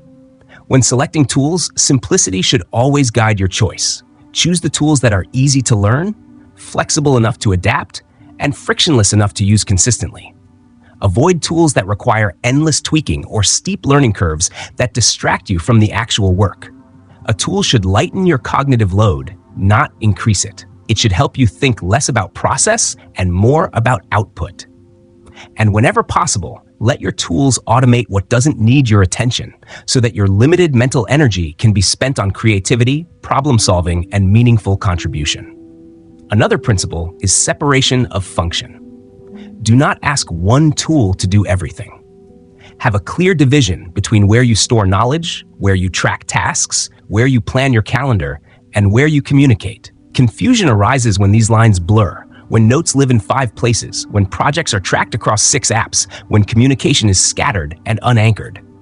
Establish clear roles for each tool, and your system will begin to feel lighter, faster, smoother. Equally important, your tools must match your environment and identity. If you thrive on tactile, physical experiences, do not force yourself into purely digital ecosystems.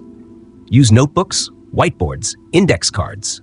If you thrive in the digital world, use apps that sync across devices and fold naturally into your routines. The right system is one that reflects your natural tendencies while nudging you toward the growth you want. It should meet you where you are while guiding you toward where you want to be. Tools that force you into becoming someone you are not will never stick. You will abandon them as soon as the novelty fades. Beware, too, of tool addiction. The constant craving for one more download, one more optimization, one more shiny object that promises perfection. This addiction is seductive because it feels like control. It is easier to tweak an interface than to make the hard phone call. It is easier to download a new app than to commit to a difficult routine. But perfection is a trap, and the search for the perfect tool is often a clever disguise for avoiding execution. At some point, you must stop customizing and start creating. Momentum is never built in the setup. It is built in the follow-through. Look at the highest performers in any field. Their tool sets are surprisingly simple. They do not waste energy reinventing systems that already work. They select a handful of tools, master them deeply, and then pour their energy into execution. Their edge is not the size of their toolbox, but the discipline with which they use what they already have. That discipline produces consistency, and consistency, compounded over time, produces trust, impact, and freedom. Ultimately, tools are not the foundation, they are the extension. They are servants, not saviors. They cannot give you clarity, they cannot enforce discipline, they cannot protect your time or align your values. Only you can do that. Once you have clarity, once you have discipline, once your systems are solid and repeatable, the tools become easy to choose and even easier to replace. If you lose one, you can adopt another without collapse, because your system is the anchor and the tool is only an accessory. This is the lesson worth carrying forward. Before you buy, before you upgrade, before you install the next big thing, stop and ask yourself whether your system is truly worth scaling. Because tools do not create systems, they only multiply them. If you are multiplying chaos, you will receive chaos faster. If you are multiplying clarity, you will receive results faster. The choice is yours, and it is always upstream of the tools. In the next chapter, we will explore a different philosophy of growth, one that moves away from obsession with giant leaps and emphasizes the quiet, lasting power of layers. You will see why building in layers creates durability, why it keeps systems sustainable, and why long-term results always come not from speed, but from depth. Chapter 12. Think in layers, not leaps. The obsession with leaps is everywhere. Open any magazine, scroll through any feed, and you will see stories of overnight success. Dramatic transformations, bold announcements, viral achievements, lives seemingly changed in an instant. We are conditioned to believe that growth must be loud, fast, and spectacular, that it must be measured in leaps so big they take our breath away. But this belief, while seductive, is deeply misleading. Real progress, the kind that lasts, the kind that sustains abundance, is almost never born in sudden leaps. It is born in quiet layers. Leaps are exciting, no doubt. They grab attention, they inspire awe, they create stories that people love to retell. But leaps, if not grounded in layers, are fragile. They are unstable structures balanced on shaky foundations.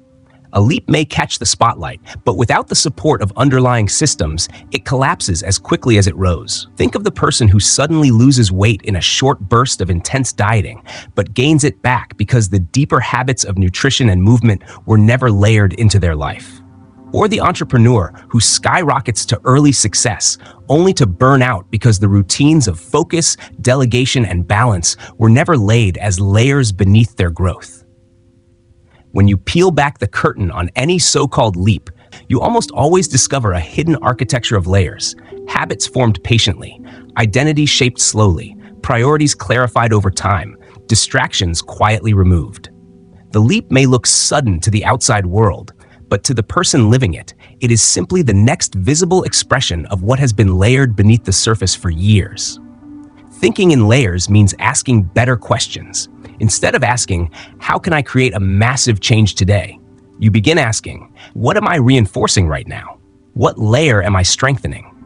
What small behavior am I embedding that will support the next stage of growth? This mindset shifts your focus away from intensity toward consistency, away from drama toward durability. You begin to see your time not as something to burn quickly, but as something to invest wisely. Every hour becomes a brick in the structure. Every routine becomes scaffolding for the life you are building. Nothing is wasted because every action becomes part of the architecture. Layers protect you from burnout. They give you permission to pace yourself, to honor the season of life you are in, to grow sustainably instead of destructively. Not every chapter demands peak performance. Some chapters are about laying foundations, others about deepening roots, still others about recovery or redirection. A leap mindset tells you every day must be extraordinary.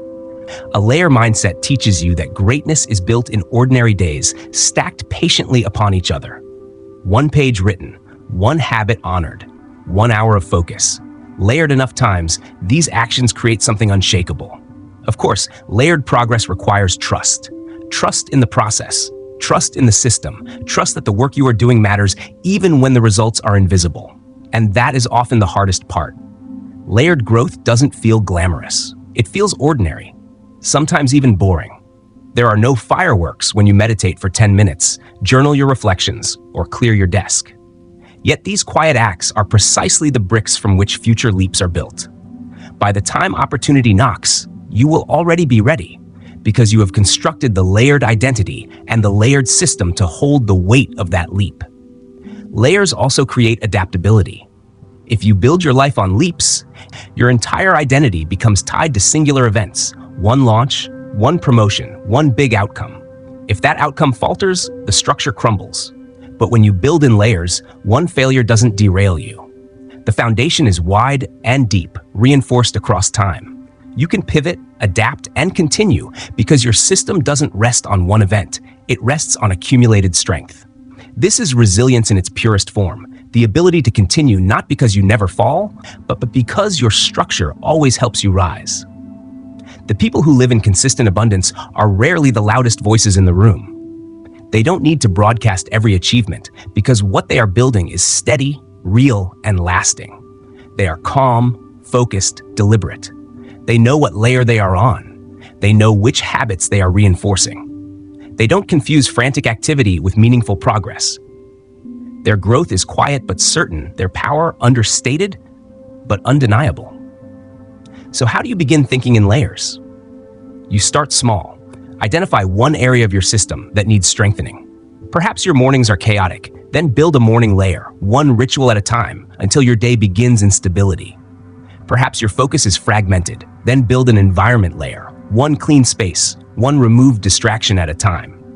Perhaps your creative energy is scattered. Then build a time-blocking layer, one protected hour a day until it becomes second nature. The key is not to build everything at once. That is the leap mindset in disguise. The key is to choose one layer, strengthen it fully, then move on to the next. This approach deepens your self-awareness.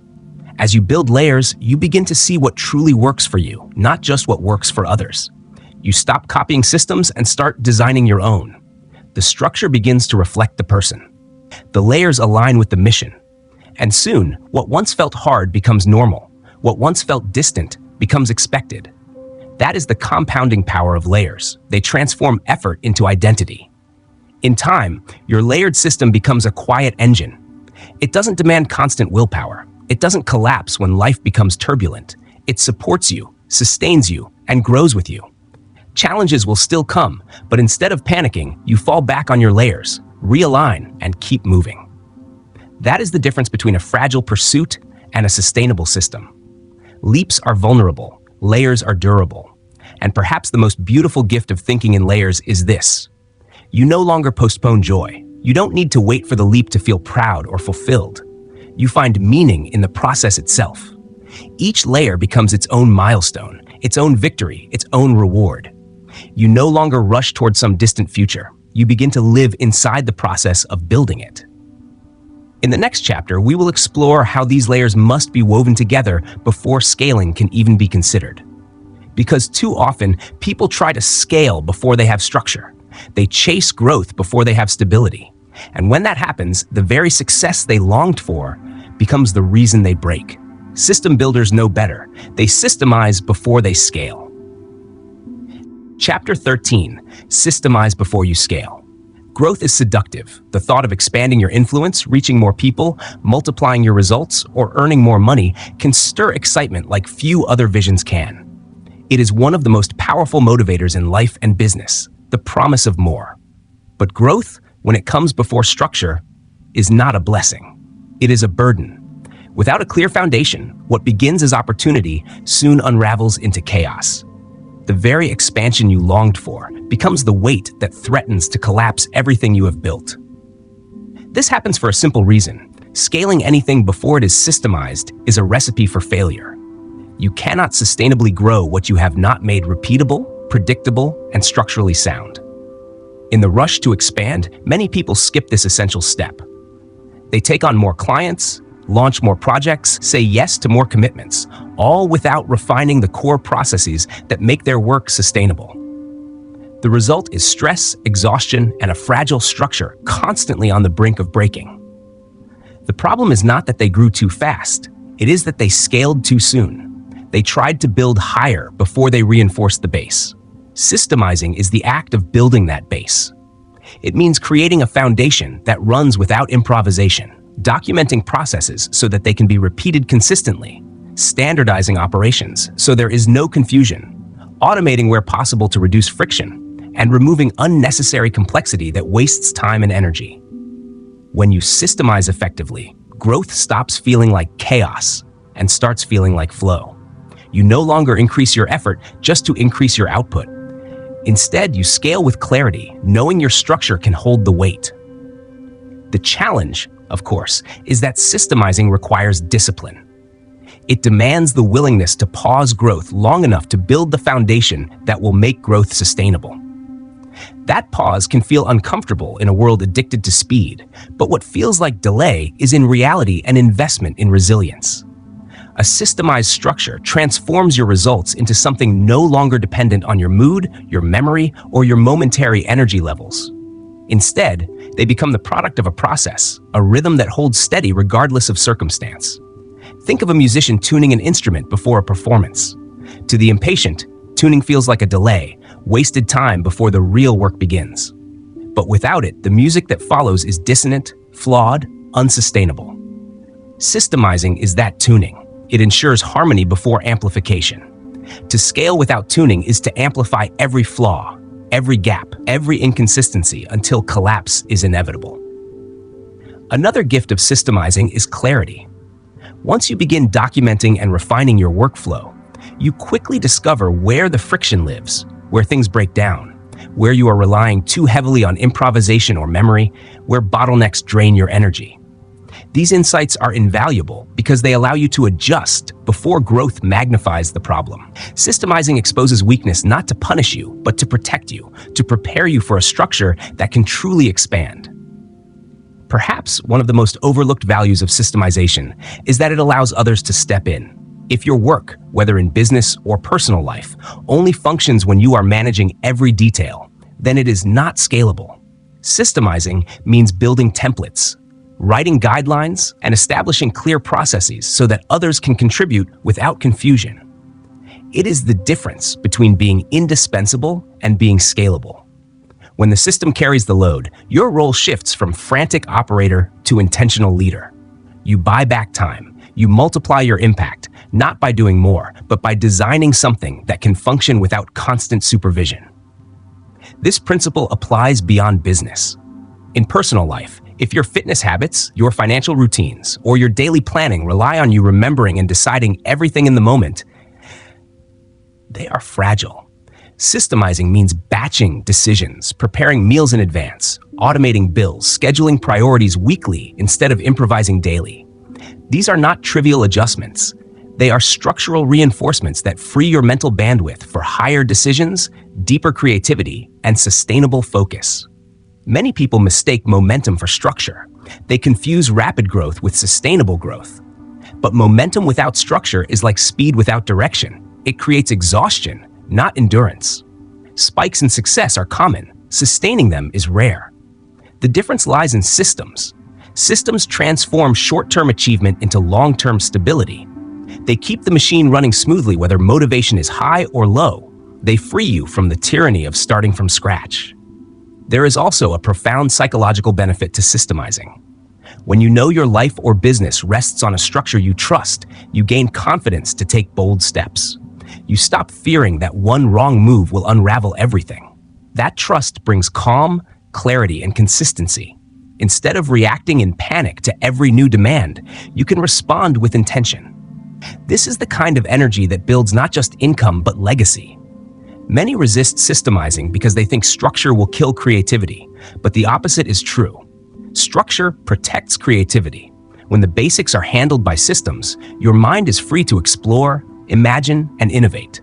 Without systems, your energy is consumed by putting out fires, leaving little space for higher-level thinking. True creativity flourishes not in chaos, but in order. To begin systemizing, look at what you do most often. Identify recurring tasks, repeated decisions, predictable patterns. These are your opportunities. Document them. Create templates, batch them. Use tools not for complexity, but for simplicity. Remember, this is not busy work. It is construction. You are laying tracks so your train of ambition can run faster and farther without derailing. Understand, too, that systemizing is never finished. Systems evolve as you grow. They are living frameworks, not static rules. But the stronger your initial foundation, the easier it becomes to refine and adapt without rebuilding from scratch. The goal is not perfection, but reliability, a system that can flex with you while still carrying the weight of your expansion. Scaling is thrilling. Dreaming bigger, reaching further, multiplying results, it stirs the heart. But real freedom comes not from rapid growth, but from reliable growth. Growth that does not cost you your health, your peace, or your purpose. When your systems are ready, scaling is not only possible, it is inevitable. Until then, the wisest choice is patience. Build the structure, refine the engine, lay the tracks. Because when the time comes to scale, you want to know beyond a doubt that your system can carry the weight of your ambition. In the next chapter, we will shift from building and expanding to observing and adjusting, because even the strongest system requires feedback. We will explore how to establish feedback loops, how to use data without ego, and how to refine with clarity, so that your systems remain not rigid but alive, growing with you, supporting you, and evolving as your vision expands. Chapter 14: Feedback Loops and Course Correction. Every system, no matter how brilliantly designed, will eventually drift if it is not guided by feedback. You could build the most detailed plan, map out every step, and commit yourself fully to execution. But without a way to measure whether your actions are moving you closer to your desired outcome, you are essentially flying blind. You might assume progress where there is none, or worse, overlook small fractures that, if ignored, will eventually expand into irreversible cracks. Feedback loops are not a corporate luxury or a performance hack reserved for elite athletes. They are the lifeblood of every system that aspires to grow, adapt, and sustain. Without feedback, even the most thoughtful plan becomes rigid. It stagnates, loses relevance, and eventually fails. Not because the vision was wrong, but because the course was never corrected along the way. It is important to understand that feedback is not judgment.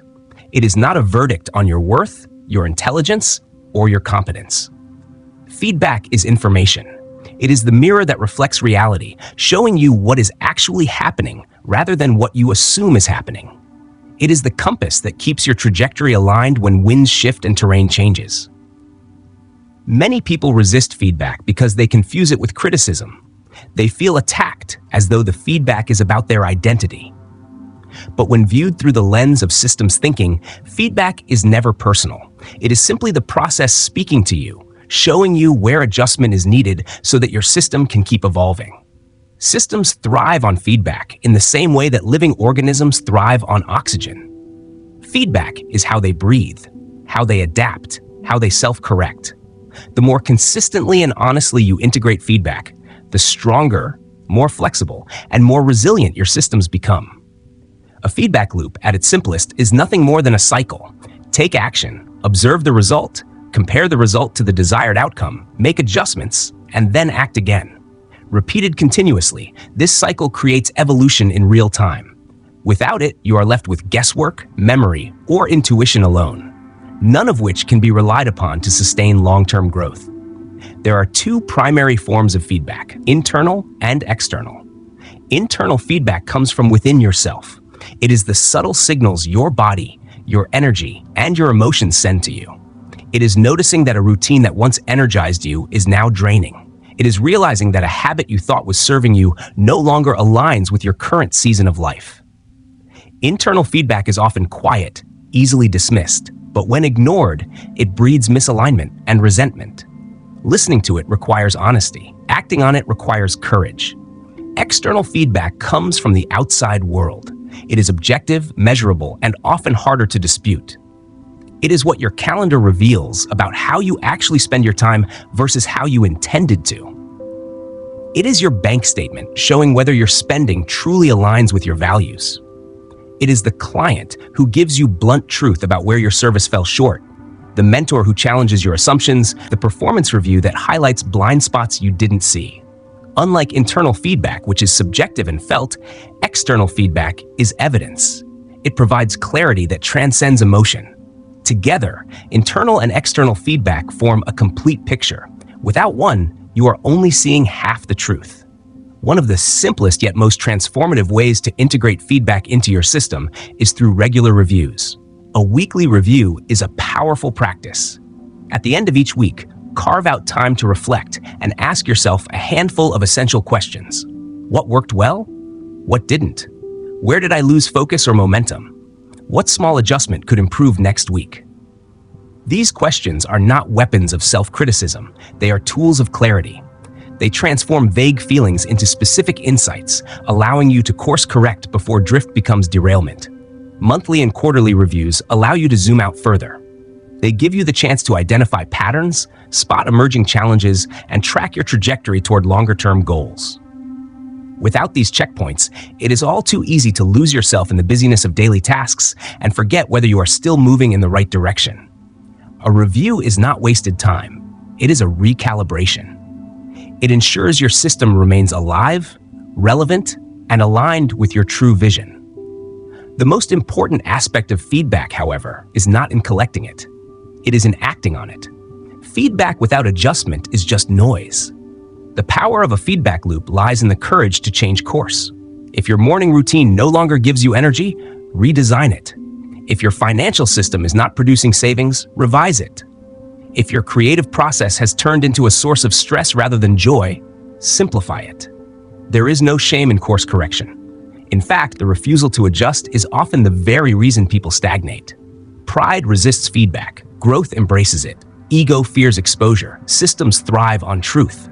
The systems builder views feedback as fuel. Every uncomfortable conversation, every disappointing metric, every misstep, these are not failures, but data points. They are raw material for refinement. Seen in this light, mistakes become lessons, delays become opportunities for redesign, criticism becomes calibration. Nothing is wasted when feedback is welcomed. Of course, not all feedback is valuable. In an age of endless opinions, discerning the quality of your feedback sources is critical. Social media noise is not feedback. It is distraction. Random commentary from those who do not understand your vision or share your values is not worth reshaping your system around. Choose feedback sources with care. Seek it from people who understand the path you are on, who want to see you grow, and who themselves operate from systems and principles rather than emotion and opinion. A single person's criticism can be dismissed, but patterns repeated over time deserve your full attention. Your environment can also serve as a built-in feedback system, a habit tracker, a visual cue, a progress journal, or a simple reminder embedded into your space.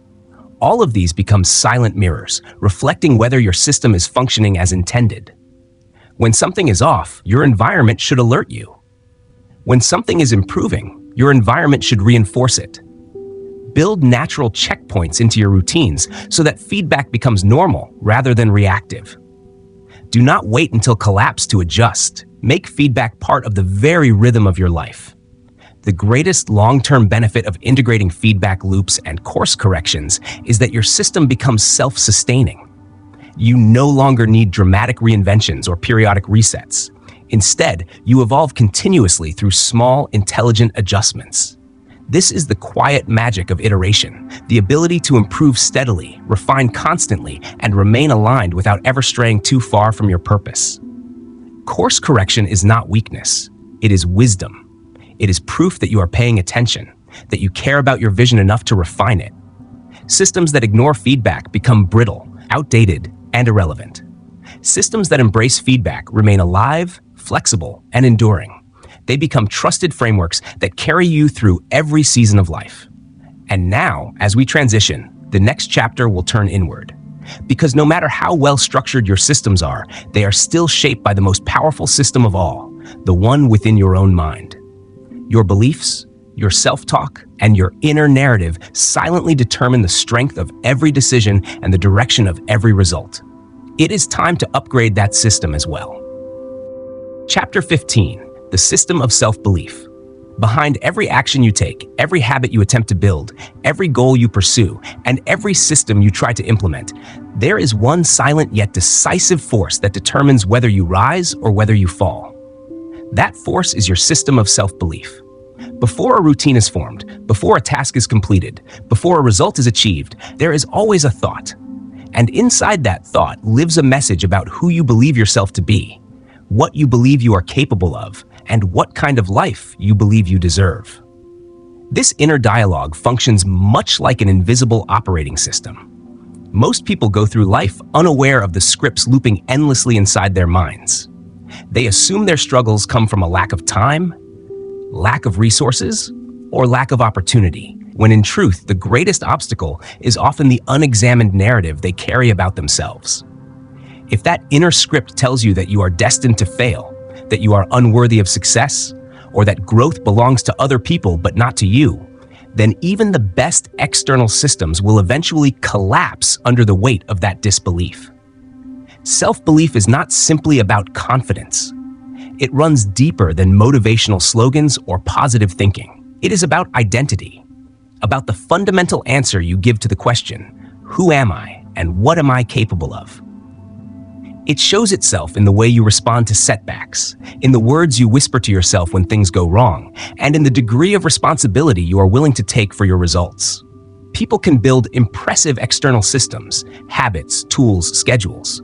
But if their internal belief structure is fragile, they inevitably sabotage their own momentum. They hesitate when boldness is required. They quit when perseverance is demanded. And they accept mediocrity when excellence is within reach. The limit, more often than not, is not in their potential. It is in their perception. This is why so many people fail to sustain change. They attempt to construct new behaviors on top of an old identity. They set ambitious goals without first updating the beliefs that drive those goals. They repeat affirmations, but silently cancel them out with doubt the moment difficulty appears. In time, their old self-image reasserts itself, pulling them back into familiar patterns. No matter how advanced the external system may be, if the story you are telling yourself contradicts it, the story will always win. To create lasting change, you must build a system of self-belief that matches the life you are trying to create. This does not mean pretending to be someone you are not, nor does it mean deluding yourself with ego. It means consciously choosing to replace the outdated scripts of your past with an inner dialogue that reflects the truth of your potential. It is about alignment, aligning who you believe yourself to be with the person you are becoming. When that alignment exists, effort feels lighter, decisions feel clearer, and persistence feels natural rather than forced. Building such a belief system begins with awareness. Start by noticing how you talk to yourself in moments of stress, failure, or uncertainty. Do you respond with harshness, shame, and self-criticism, imagining that cruelty will make you more disciplined? Or do you respond with curiosity, accountability, and compassion, asking, what happened? What can I learn? What must I adjust next time? Shame may push you forward in the short term, but it corrodes identity in the long term. A powerful belief system is built not on self-punishment, but on constructive reflection and steady self-respect. Belief is not built once, it is cultivated daily. Just as you brush your teeth or prepare meals, you must reinforce the stories you tell yourself. This reinforcement does not require hours of journaling or endless meditation. It can be as simple as catching yourself in negative self-talk and choosing new words. Replace "I always screw this up" with "I am learning to handle this better." Trade "I can't keep up" for "I'm adjusting my pace to match what matters most." Small linguistic shifts, repeated consistently, reprogram the inner script, and as the script changes, behavior changes. Evidence is another powerful builder of belief. True confidence is not conjured from thin air, it grows from proof. Every time you keep a promise to yourself, you cast a vote for your new identity. Every time you follow through on your system, even in small ways, you reinforce the belief that you are capable, trustworthy, and disciplined. Collect enough of these votes, and belief no longer feels forced. It feels inevitable. You stop trying to convince yourself and simply begin to know. Yet nothing erodes self-belief faster than comparison. When you measure your worth against someone else's highlight reel, you disconnect from your own truth. You begin chasing someone else's definition of success rather than your own. Protect your mental space from inputs that undermine your self-image. Celebrate others without diminishing yourself. Let inspiration from others spark possibilities, but never let it become a mirror that makes you doubt your own reflection. Your environment also plays a crucial role. Spend your days surrounded by cynics, and you will inevitably shrink your vision to match their disbelief. Spend your days with builders, visionaries, and disciplined people, and you will naturally expand into growth.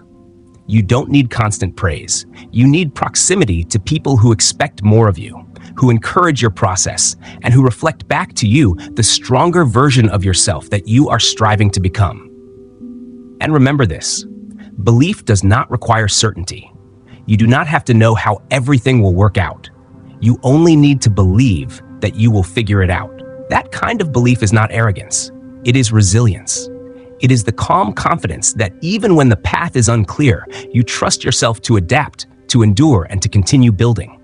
External systems, your routines, your tools, your structures will only take you so far. What sustains them when motivation fades, when progress slows, when results take longer than expected, is the invisible system beneath them all, your self-belief. If it is weak, cracks will appear in every area of your life: work, relationships, health, creativity. But when it is strong, it becomes a steady gravity that grounds you. You carry yourself differently. You recover faster. You persist longer. You live with calm clarity. And that is the true power of belief. It doesn't just change what you do, it transforms how you experience everything you do.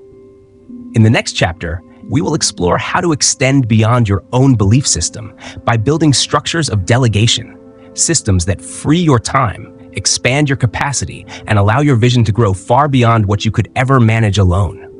Because real freedom is not found in doing everything yourself, it is found in creating systems that others can help sustain. Chapter 16. Delegation is a system, not a shortcut. Delegation is one of the most misunderstood skills in personal growth, leadership, and system building. Many people treat it as a last resort, something to be used only when they are drowning in responsibilities, overwhelmed by deadlines, or exhausted by the sheer volume of tasks they've taken on. In their minds, delegation is a relief valve, something you turn to when your own capacity is breaking down. But this way of thinking keeps you small. It keeps you stuck in survival mode, always running from one fire to the next. True delegation is not a desperate handoff. It is not laziness, avoidance, or weakness. Delegation, when done with intention, is a system in itself. A carefully designed structure that expands your capacity, multiplies your impact, and frees you to focus on the work that truly requires your unique attention. The mistake many people make is equating busyness with importance. At first, doing everything yourself feels noble. You feel capable, independent, and in control.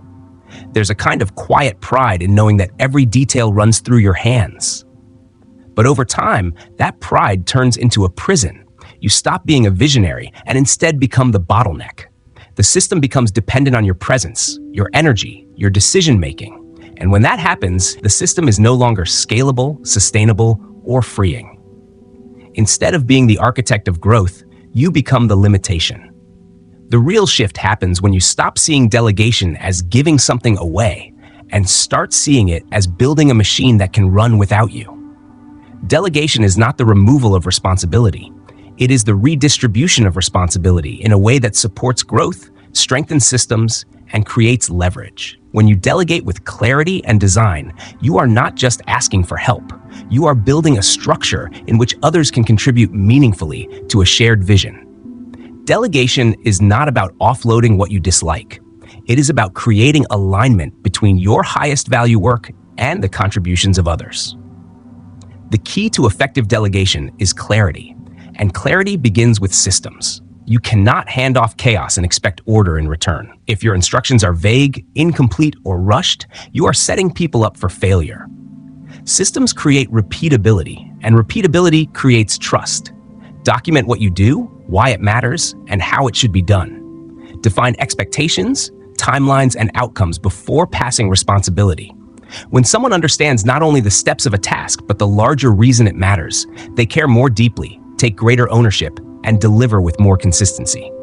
Clarity is kindness. Letting go, however, is often the hardest part.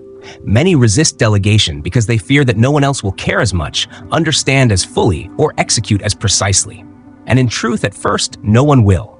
But perfection is not the point. Progress is. You don't delegate because someone can do it exactly like you. You delegate because not everything requires your unique attention. Your energy is too valuable to spend on things that could be handled by someone else. Your focus should be reserved for decisions, strategies, relationships, and creativity, the elements only you can bring to life. Delegation also requires feedback loops. Too many people delegate once, then vanish, assuming the job will be done perfectly without further input.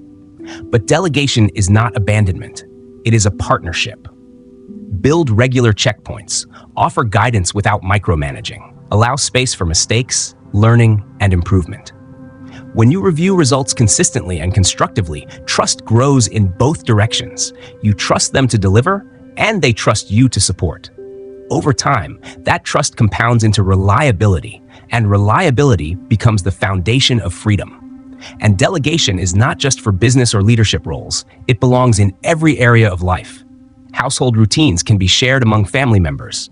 Errands can be automated. Creative projects can be supported by editors, designers, or collaborators.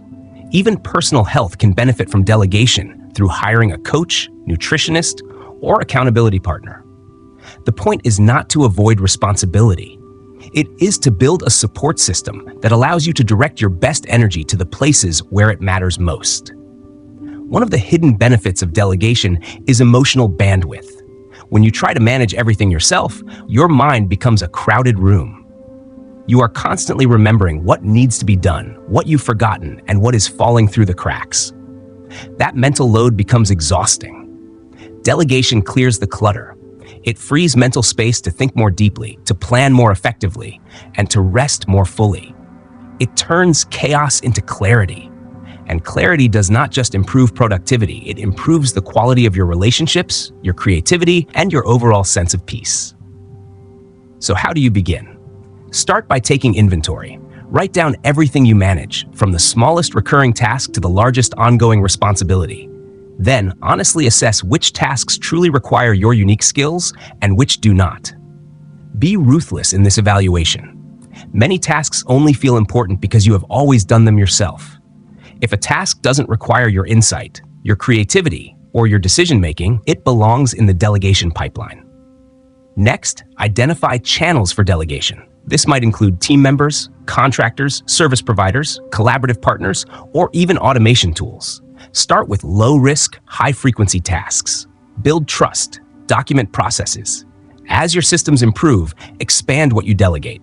Each time you hand off a responsibility effectively, you are not just reducing your workload, you are building an asset. That asset is a system that runs with or without you, giving you leverage far beyond your individual capacity.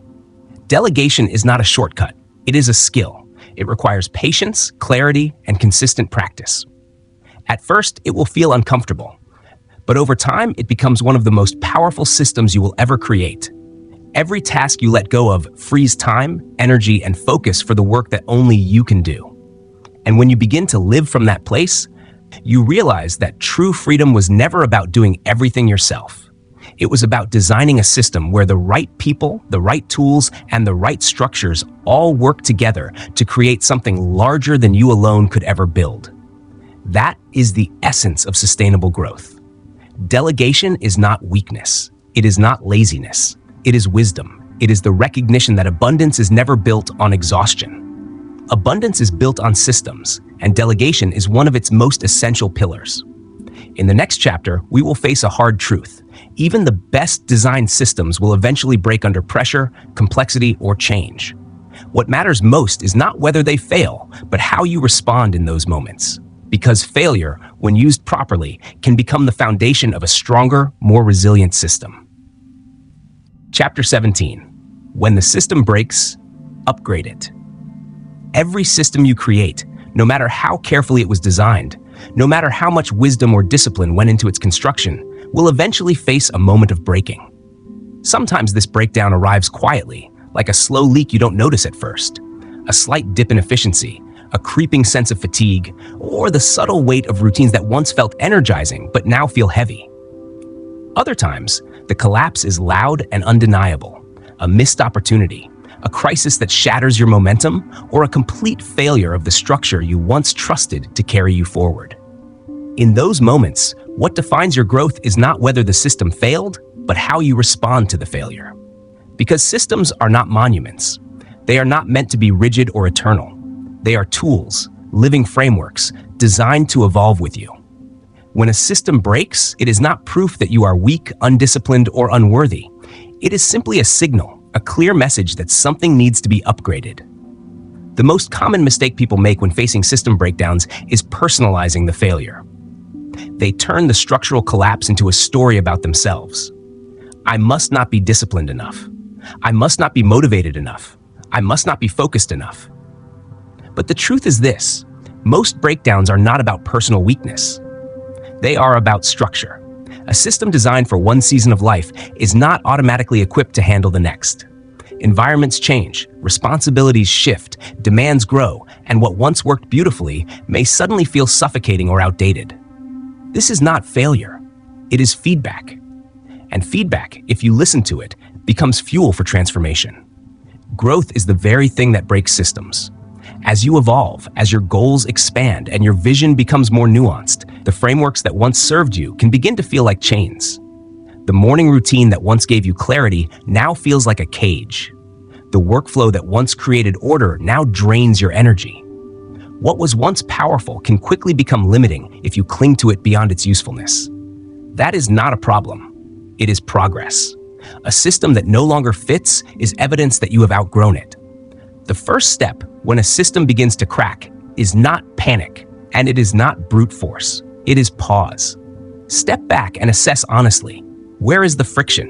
What feels inefficient, heavy, or misaligned? Which parts of the system drain more energy to maintain than they give back in return? Often, you don't need to tear everything down. You simply need to refine one layer, replace one habit, or adjust one structure. Upgrading doesn't mean starting from zero. It means starting from truth. Ask yourself, What is this system trying to teach me? Because systems don't break randomly. They break under the weight of change. That change is revealing something about you, how you've grown, what you've outgrown, or what you've been resisting. Maybe you need to let go of control. Maybe you need to ask for help. Maybe the level of productivity you've been demanding is no longer sustainable for your well-being. Every breakdown contains wisdom, but only if you are willing to see it. It is also essential to separate emotion from analysis. Frustration, exhaustion, and disappointment are natural reactions, but they are not strategies. Use those feelings as signals, not as blueprints. Zoom out. Look at the structure objectively. If you were advising someone else running this system, what would you tell them? What parts are overly complicated? Which processes could be automated, delegated, or eliminated entirely? Very often, the solution is not in doing more, but in simplifying, clarifying, and streamlining. The people who build resilient systems are not those who avoid breakdowns. They are the ones who expect them. They design with flexibility. They plan for revision. They know that a strong system is not a rigid monument. It is more like a living organism, capable of adapting, healing, and growing stronger over time. That adaptability is the real power. It is what separates a temporary streak of progress from a lifelong foundation of growth. Breakdowns are also tests of identity. If you abandon the process the moment things stop working, you are chasing convenience, not transformation. But if you lean in, ask better questions, and choose to improve rather than quit, you prove to yourself that your progress is not tied to perfection. It is tied to persistence. That persistence becomes part of who you are. And remember, you do not have to rebuild alone. Systems often fail silently until the cracks widen into collapse. Share what's happening. Let others reflect your blind spots. Fresh eyes can see inefficiencies you've grown blind to. Collaboration and feedback are often the fastest ways to design stronger upgrades. Upgrading a system is not just about fixing what's broken. It's about integrating the wisdom you've gained along the way. Perhaps you now understand your energy cycles better. Perhaps you've developed new skills, discovered better tools, or established stronger boundaries. Maybe you've let go of the perfectionism that kept you stuck. Use these lessons. Build a system that serves who you are now, not who you were when you first created it. Never forget, systems are seasonal. Just because something worked brilliantly in one chapter of life does not mean it was meant to last forever. Life moves in rhythms, and systems must move with it. Upgrading again and again is not a burden. It is the very essence of intentional living. When a system breaks, you face a choice. You can cling harder to what no longer works, hoping it magically starts working again, or you can rise, redesign, and build something better. One choice keeps you stuck in struggle. The other launches you into growth. The upgrade is never comfortable, but it always expands your capacity, sharpens your clarity, and strengthens your confidence to handle complexity. In the next chapter, we will explore how to take this confidence and carry it into the design of your future, not as a fixed destination, but as an evolving system itself. Because your future is not something waiting to be found. It is something waiting to be built. And the systems you build now will either limit you or launch you into what's next. Chapter 18. Your future is a system in progress. The future is not a puzzle to be solved, nor a mystery hidden behind fate's curtain. It is a system in motion, a living framework that you are shaping with every choice, every habit, and every layer of structure you commit to today. One of the greatest illusions that keeps people stuck is the belief that the future is something that simply happens to them, as though it were a storm rolling in from the horizon, uncontrollable and unpredictable, shaped only by luck, timing, or the approval of others. But the truth is far more empowering. Your future is not waiting for permission, nor is it holding its breath for some perfect opportunity. It is waiting for a design, a structure, a system strong enough to carry you into the life you claim to want. This is the central truth that shifts everything. The future does not appear one day as a sudden gift delivered whole and complete. It emerges instead as a pattern, a byproduct of the systems you practice in the present. If your systems are chaotic, reactive, and inconsistent, your future will inevitably mirror that chaos. But if your systems are intentional, repeatable, and rooted in clarity, your future becomes a reflection of purpose. What you do daily is not just routine, It is prophecy. When you begin to see this clearly, something profound happens. You stop waiting. You stop delaying your life until the right moment, the right motivation, or the right environment appears. You recognize that the most reliable way to predict your future is to examine your present systems. Every routine, every habit, every boundary is speaking, whether you are listening or not. The question is not whether you are building a future, but whether the future you are building is aligned with the life you actually desire. A future built by default is fragile. It is shaped by distractions, by urgency, by other people's priorities, and by the noise of whatever shouts loudest in your environment. That kind of future does not reflect your deepest truth. It reflects your shallowest reaction. But a future built by design follows a different path.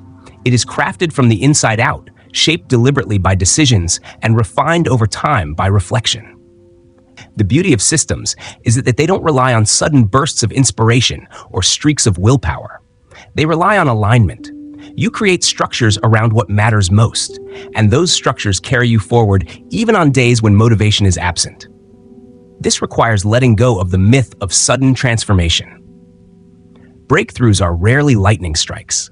More often, they are the result of 100 small, faithful actions, layered consistently over time. You do not need to see the entire future to start building it. You only need to create a system that supports the next step, then another, then another. Over time, those steps create momentum, and momentum creates clarity. To the outside world, it may look like overnight success, but you will know it was the quiet, deliberate power of your systems. The strongest futures are not rigid, they are adaptive.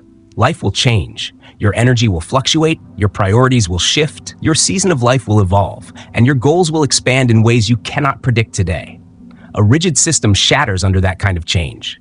But a flexible system bends, adjusts, and grows with you. That is why your future must not be a static destination, but a system in progress, a framework that evolves as you do. And that system must reach beyond one narrow area of your life. True success cannot thrive in isolation. If your health collapses while your career rises, the future is incomplete. If your relationships wither while your productivity expands, the structure will eventually crumble. A future system must account for time, yes, but also for energy, for learning, for relationships, for creativity, for rest. Every domain of life feeds or drains the others. The goal is not balance in a perfect static sense, but intentional design. Some seasons will demand more from work, others from family, others from healing or growth. The point is not to distribute equally, but to act deliberately, ensuring your systems support your choices instead of sabotaging them. A system built for the future must also account for setbacks. Delays, mistakes, wrong turns, these are inevitable. But when your system includes structures for reflection, review, and adjustment, setbacks stop being obstacles and become part of the process. You don't need perfection. You need resilience. You don't need certainty. You need direction. Systems give you that direction. They keep you in motion even when results lag behind. They give you a reason to keep showing up, even when rewards have not yet arrived. Just as importantly, your future system is shaped by influence. The people you surround yourself with, the inputs you consume, the environments you choose to occupy, these are all systems of influence that silently sculpt the trajectory of your life.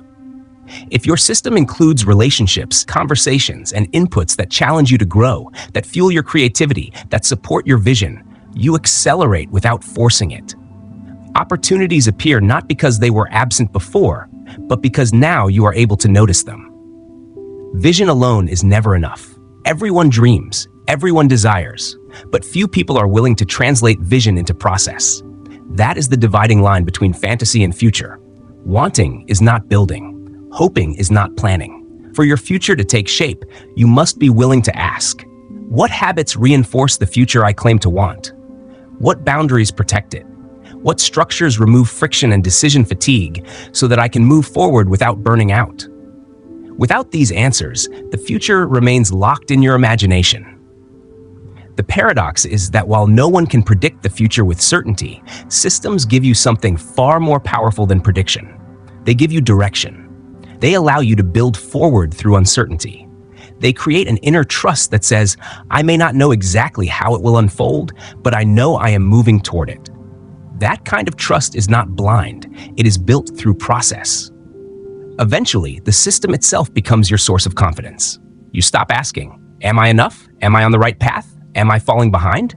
You know you are enough because you are building enough. One choice, one system, one structure at a time. And this is the essence of abundance. The future is not a jackpot you stumble upon. It is not a lucky break or a hidden treasure waiting to be found. It is a system you create, a system that translates your values into behaviors, your behaviors into results, and your results into a life that reflects the truest parts of who you are. In the next chapter, we will explore what it truly means to trust your systems, not merely in designing them, but in stepping back and letting them run. Because the final stage of mastery is not about holding tighter. It is about letting go, allowing the structures you've built to deliver what they were designed to deliver. Chapter 19, Build the System, Then Step Back. The true measure of any system is not whether it shines while you are hovering over it, pushing every lever and tightening every bolt. It is whether it can continue to run steadily and reliably when you are no longer standing at its side. Most people, without realizing it, build with tension. They keep their hands gripped tightly around every control, their eyes locked on every detail, afraid that the moment they look away, the entire thing will fall apart. But here is the paradox that separates the novice from the master. Control is not the ultimate goal of a system. Freedom is. You do not build a system so that you can spend your life micromanaging it. You build a system so that you can trust it, so that it sustains momentum without requiring your constant presence, so that it carries you forward while also freeing you to create, to rest, to innovate, and to live. At a certain point, the discipline is no longer about working harder or managing more closely. It is about stepping back. It is about trusting what you have designed to do the work it was designed to do. Letting go does not mean abandoning responsibility. It means acknowledging that if the system is built with care, if the structure is clear, the flow is refined, the automation is in place, the tasks are delegated, and the feedback loops are established, then the machine should be capable of sustaining itself with minimal friction. You invest the effort up front, you test and refine, and then you release. You allow the system to function as it was intended, providing stability and direction while you turn your attention to higher level thinking, to the next horizon that requires your vision. Many people never reach this stage. They get trapped between creation and control. They build something strong, but they cannot bring themselves to trust it. They hover. They tweak endlessly. They interrupt processes because they feel uncomfortable when things are running without their direct input. They are addicted to effort, conditioned to believe that constant labor is proof of value. So when their systems begin working, when results arrive without their hands on every dial, they panic. They confuse peace with laziness. They confuse trust with carelessness. They sabotage the very freedom they were trying to create. But the highest test of a builder is not in how tightly they hold the reins. It is in their ability to release them. The ultimate mark of maturity is the confidence to walk away from the machine and know it will keep running. This does not mean disengagement. It means evolution. Your role shifts from technician to steward, from operator to architect. You move from reacting to observing, from constant doing to intentional directing. You still remain aware. You still adjust when necessary, but your system no longer depends on your presence in order to survive. That shift is what allows you to scale, to grow, to recover, and to innovate. Stepping back also creates perspective. When you are buried inside the machinery of your system, constantly tinkering and monitoring, your vision narrows. You can only see the immediate. But when you step back, you begin to notice the larger patterns, the inefficiencies, the strengths, the emerging opportunities. Clarity does not come from grinding harder inside the system. It comes from granting yourself the space to see beyond it. That space becomes leverage, allowing you to operate with less effort, but far greater impact. This principle applies not only to personal systems, but also to collective ones. If your system involves other people, team members, collaborators, even family, your willingness to step back becomes a message. When you hover and refuse to release control, you signal distrust. You tell others that you do not believe the system can survive without you, and that message breeds anxiety and dependence. But when you step back with trust, you create autonomy. You empower others to own their role, to contribute with confidence, to innovate without fear of being second-guessed. In doing so, the system becomes more than your personal creation. It becomes a shared framework, a sustainable mission. Of course, stepping back requires self-awareness. You must learn to distinguish between leadership and control. Leadership creates clarity and then makes room. Control clutches tightly and insists on micromanagement. Leadership empowers. Control suffocates. And to embrace leadership over control requires humility. The humility to accept that your earlier work was strong enough, and the courage to believe that you do not need to touch every lever to prove your worth. This is not weakness. This is wisdom. Freedom earned through structure. There will always be temptations to jump back in, especially when something small goes wrong or when results take longer than expected. But resilience lies in restraint. Every system will experience hiccups, minor errors, temporary dips, moments of friction. Not every one of them requires your reaction. In fact, overreaction trains the system to depend on you, while restraint allows it to self-correct. This is how good systems mature, by proving they can absorb disruption and keep moving without your intervention. This principle applies directly to your personal habits as well. If you have built routines that serve you, whether a morning practice, a fitness rhythm, or a focus schedule, do not sabotage them by constantly questioning their value.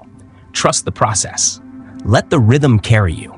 Do not interrupt momentum because impatience whispers that results are not coming fast enough. If the system is sound, consistent, and adaptable, the results will emerge, not instantly, but predictably. And when you do step back, something powerful shifts in your identity. You are no longer the person who chases progress. You are the person who designs it. You are no longer the operator who survives by hustle alone. You are the architect who creates stability and growth. This is one of the deepest psychological transformations you can experience. The recognition that your value does not come from endless motion, but from intentional design. Stepping back, however, does not mean stepping away forever. Systems are living, not static. They require review, reflection, recalibration. But that review should be scheduled and intentional.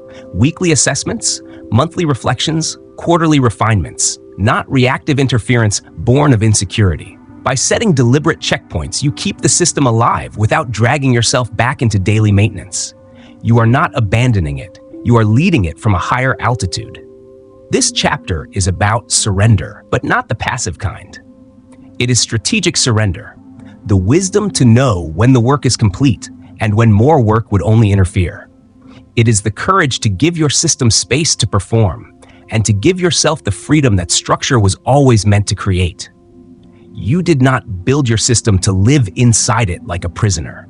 You built it so that you could step outside of it and trust it to deliver. That is where peace is found, not in the endless grind of constant management, but in the quiet confidence of a builder who knows the structure speaks for itself. In that gap between effort and trust, between doing and allowing, lies the freedom you have been building toward all along. In the final chapter, we will explore what it means to live as an infinite builder. Not someone who builds for one season only, but someone who carries this mindset into every chapter of life, seeing systems not as cages to live in, but as platforms to grow from. Because the goal was never to build one perfect structure. The goal was to learn how to build continuously, creatively, and courageously for a lifetime. Chapter 20. Live like a system builder. The essence of this journey has never been about simply creating a single system and calling the work complete. The deeper meaning, the more transformative lesson, is to become the kind of person who builds systems continuously, deliberately, and courageously. Because systems do not only serve you, they shape you. Every time you design a structure, align a habit, clarify your values, and set boundaries around your time and energy, you are not just managing life, you are reshaping the way you think, the way you move, and the way you show up in the world. The system is not the end point. It is the beginning. Once you understand the power of design, you are no longer a person waiting passively for life to happen. You become a system builder, someone who does not chase outcomes, but instead creates the conditions in which outcomes naturally emerge. Living like a system builder means seeing life through a different lens, one focused on sustainability, rhythm, and alignment rather than chaos, impulse, or temporary fixes. You stop searching for shortcuts, silver bullets, or quick breakthroughs. You stop reacting wildly to every shift in mood or circumstance. Instead, you begin to ask better questions. You ask, what system is creating this result? What structure is missing? What layer needs reinforcing? This shift in mindset is not small. It changes everything. It transforms the way you set goals, the way you respond to setbacks, and the way you process both success and failure. Behind every consistent outcome in life, there is a repeatable process. This is the builder's secret. If you want a new outcome, you do not force it through raw intensity or fleeting willpower. You design a new process. This realization removes the need for constant urgency. You no longer burn yourself out trying to achieve dramatic changes in short bursts. You begin to trust slow, consistent growth because you have seen its power.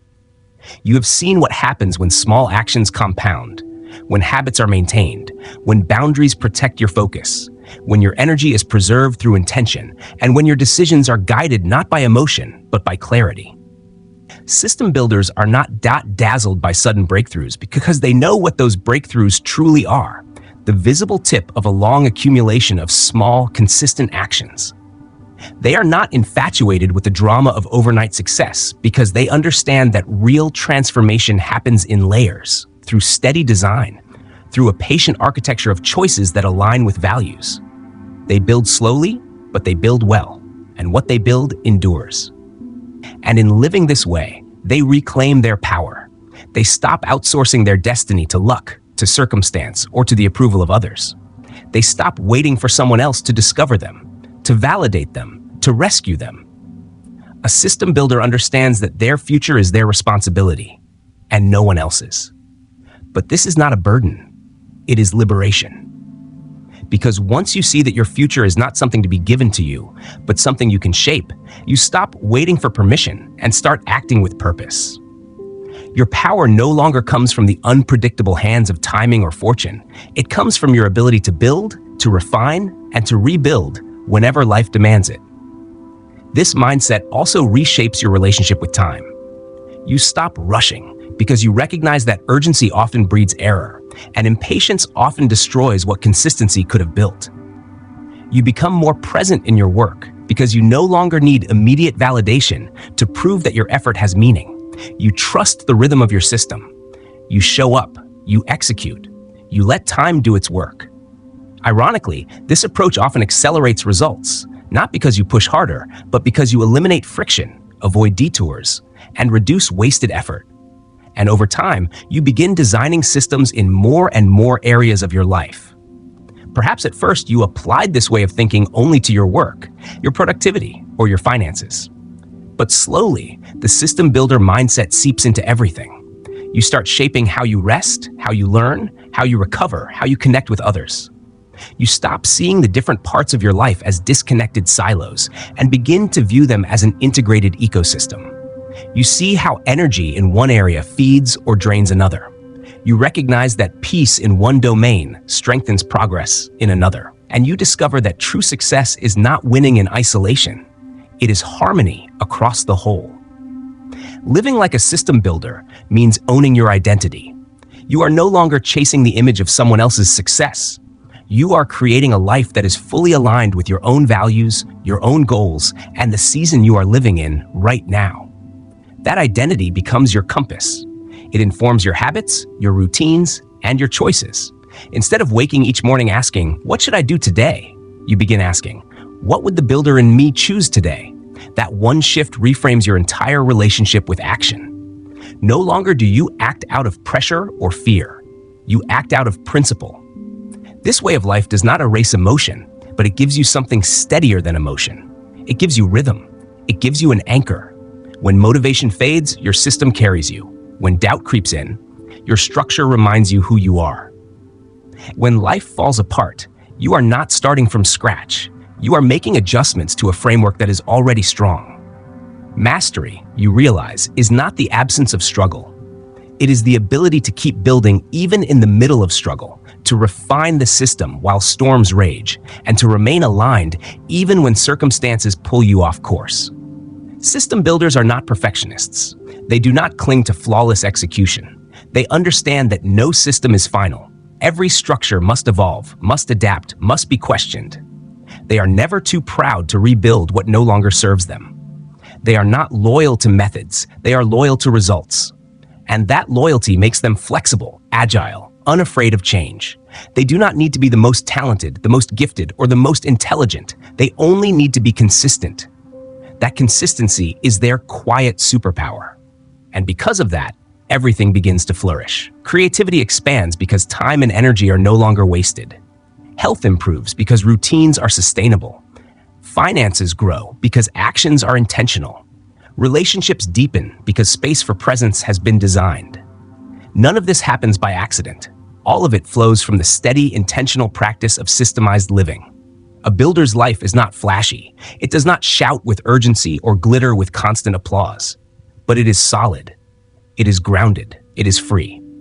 And over time, what appears ordinary to outsiders becomes extraordinary in its results because it is rare. Rare to see someone live fully in alignment. Rare to see someone who does not merely chase goals, but builds environments where goals become inevitable. And perhaps most importantly, a true system builder never stops building. There is always another layer, another refinement, another horizon to explore. This is not a one-time project. It is a lifelong practice. You do not build one system and then rest forever. You keep building, not because you are broken or incomplete, but because you are committed. Committed to designing a life that supports your values, reflects your growth, and unlocks your full potential. That is the invitation. To live not as someone chasing results, but as someone who creates them. To stop reacting to life and start shaping it. To live with structure, on purpose, without apology. To stop proving and start building. To stop waiting and start designing. Because your future is not a mystery to be solved. It is a system to be built, and the blueprint is already in your hands. As we reach the final words of Build the System, see your future grow effortlessly, I want you to pause for just a moment and feel what you've carried with you from this journey. Not just the ideas, not just the strategies, but the quiet conviction that your future has never been beyond your reach. It has always been waiting for you to step forward and shape it with intention. You are not walking away from this audiobook as the same person who pressed play at the beginning. You are leaving as a builder. Someone who now holds the blueprint. Someone who understands that life bends toward the structures we design and the choices we repeat. And from this moment on, every action you take has the power to echo forward into the life you are creating. From all of us at Book Sounds, Better You, thank you. Thank you for giving your time, your energy, and your trust to this work. Thank you for daring to invest in yourself, for listening not just with your ears but with your heart, and for taking seriously the possibility that you can design a life of clarity, alignment, and freedom. Your presence here is proof that you are already moving toward the person you want to become. Now, the invitation is simple, but it is everything. Do not let these words remain only in memory. Put them into motion. Take what has stirred something inside you and let it show up in how you move through tomorrow morning, in how you protect your focus, in how you honor your values, in how you continue building even when no one is watching. This is your chance to stop waiting and start creating. And as you do, I leave you with this wish. May your systems become more than routines. May they become reflections of your deepest truth. May you find peace in the process, joy in the journey, and strength in every step you take. And may you always remember that the future is not something to fear or to wait for. It is something you are building, one decision at a time. Thank you for listening, for learning, and for building alongside me. Your best chapters are still ahead, and they are yours to design.